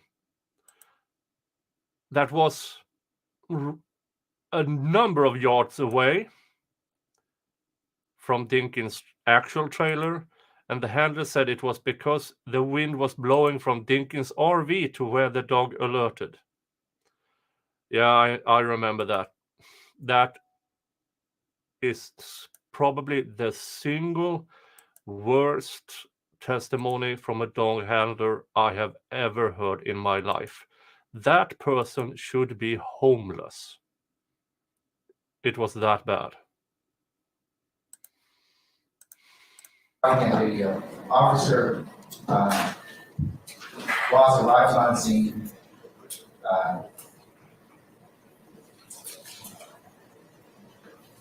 About 2 minutes and 37 seconds in, James, Mr.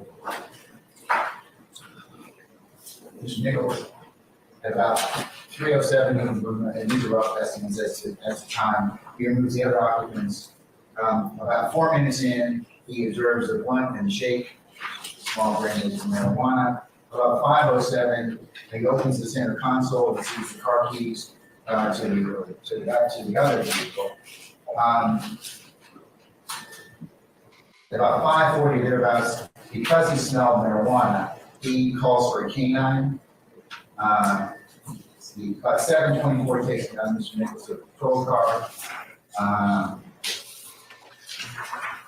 At 16 minutes or thereabouts, the dog is on scene. The dog walks throughout the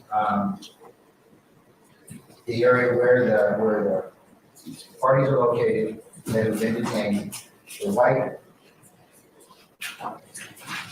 Toyota Solero, and the gray Chevy Sonic, and the dog alerts on the gray Chevy Sonic.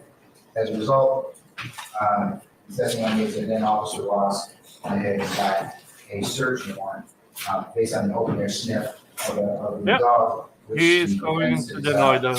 That as to stipulate as a certification, they did not stipulate as reliability. The court finds from looking at the video as well as the dog's alerting on the call of the dog from the facts and circumstances is why. The defense also can, I do find that Mr. Nichols has standing. I do find he is not a human being. I do find that the officer Ross does have probable cause for reasonable suspicion, particular suspicion, based upon his watching the Instagram video. And then coming to the location where at 16.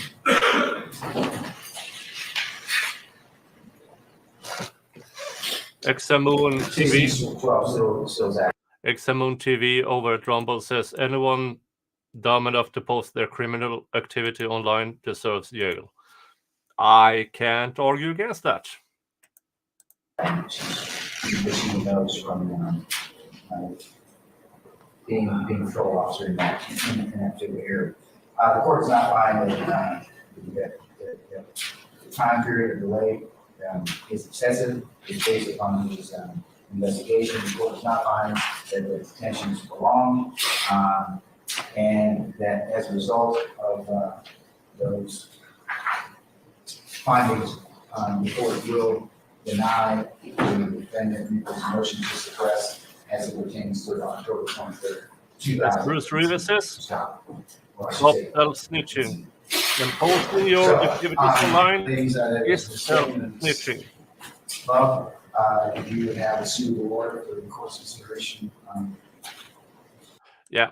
All right. done with that.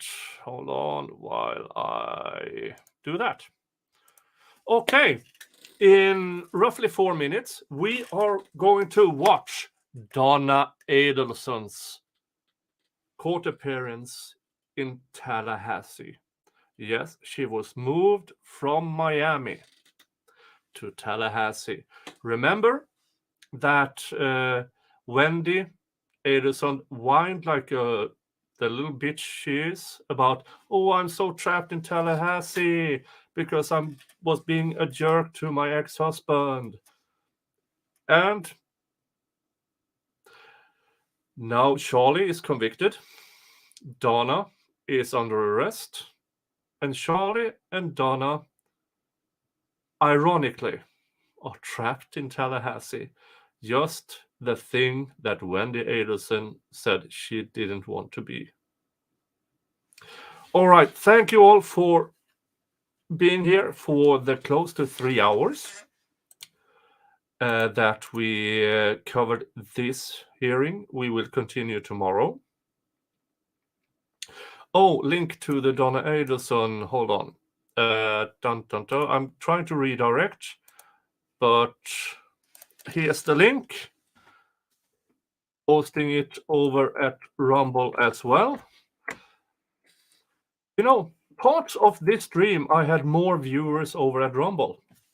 Good for you, Rumble! Continue doing that. And I will see you in a couple of minutes because I have to visit the little boys' room or big boys' room. I need to dangle the lily, so to speak.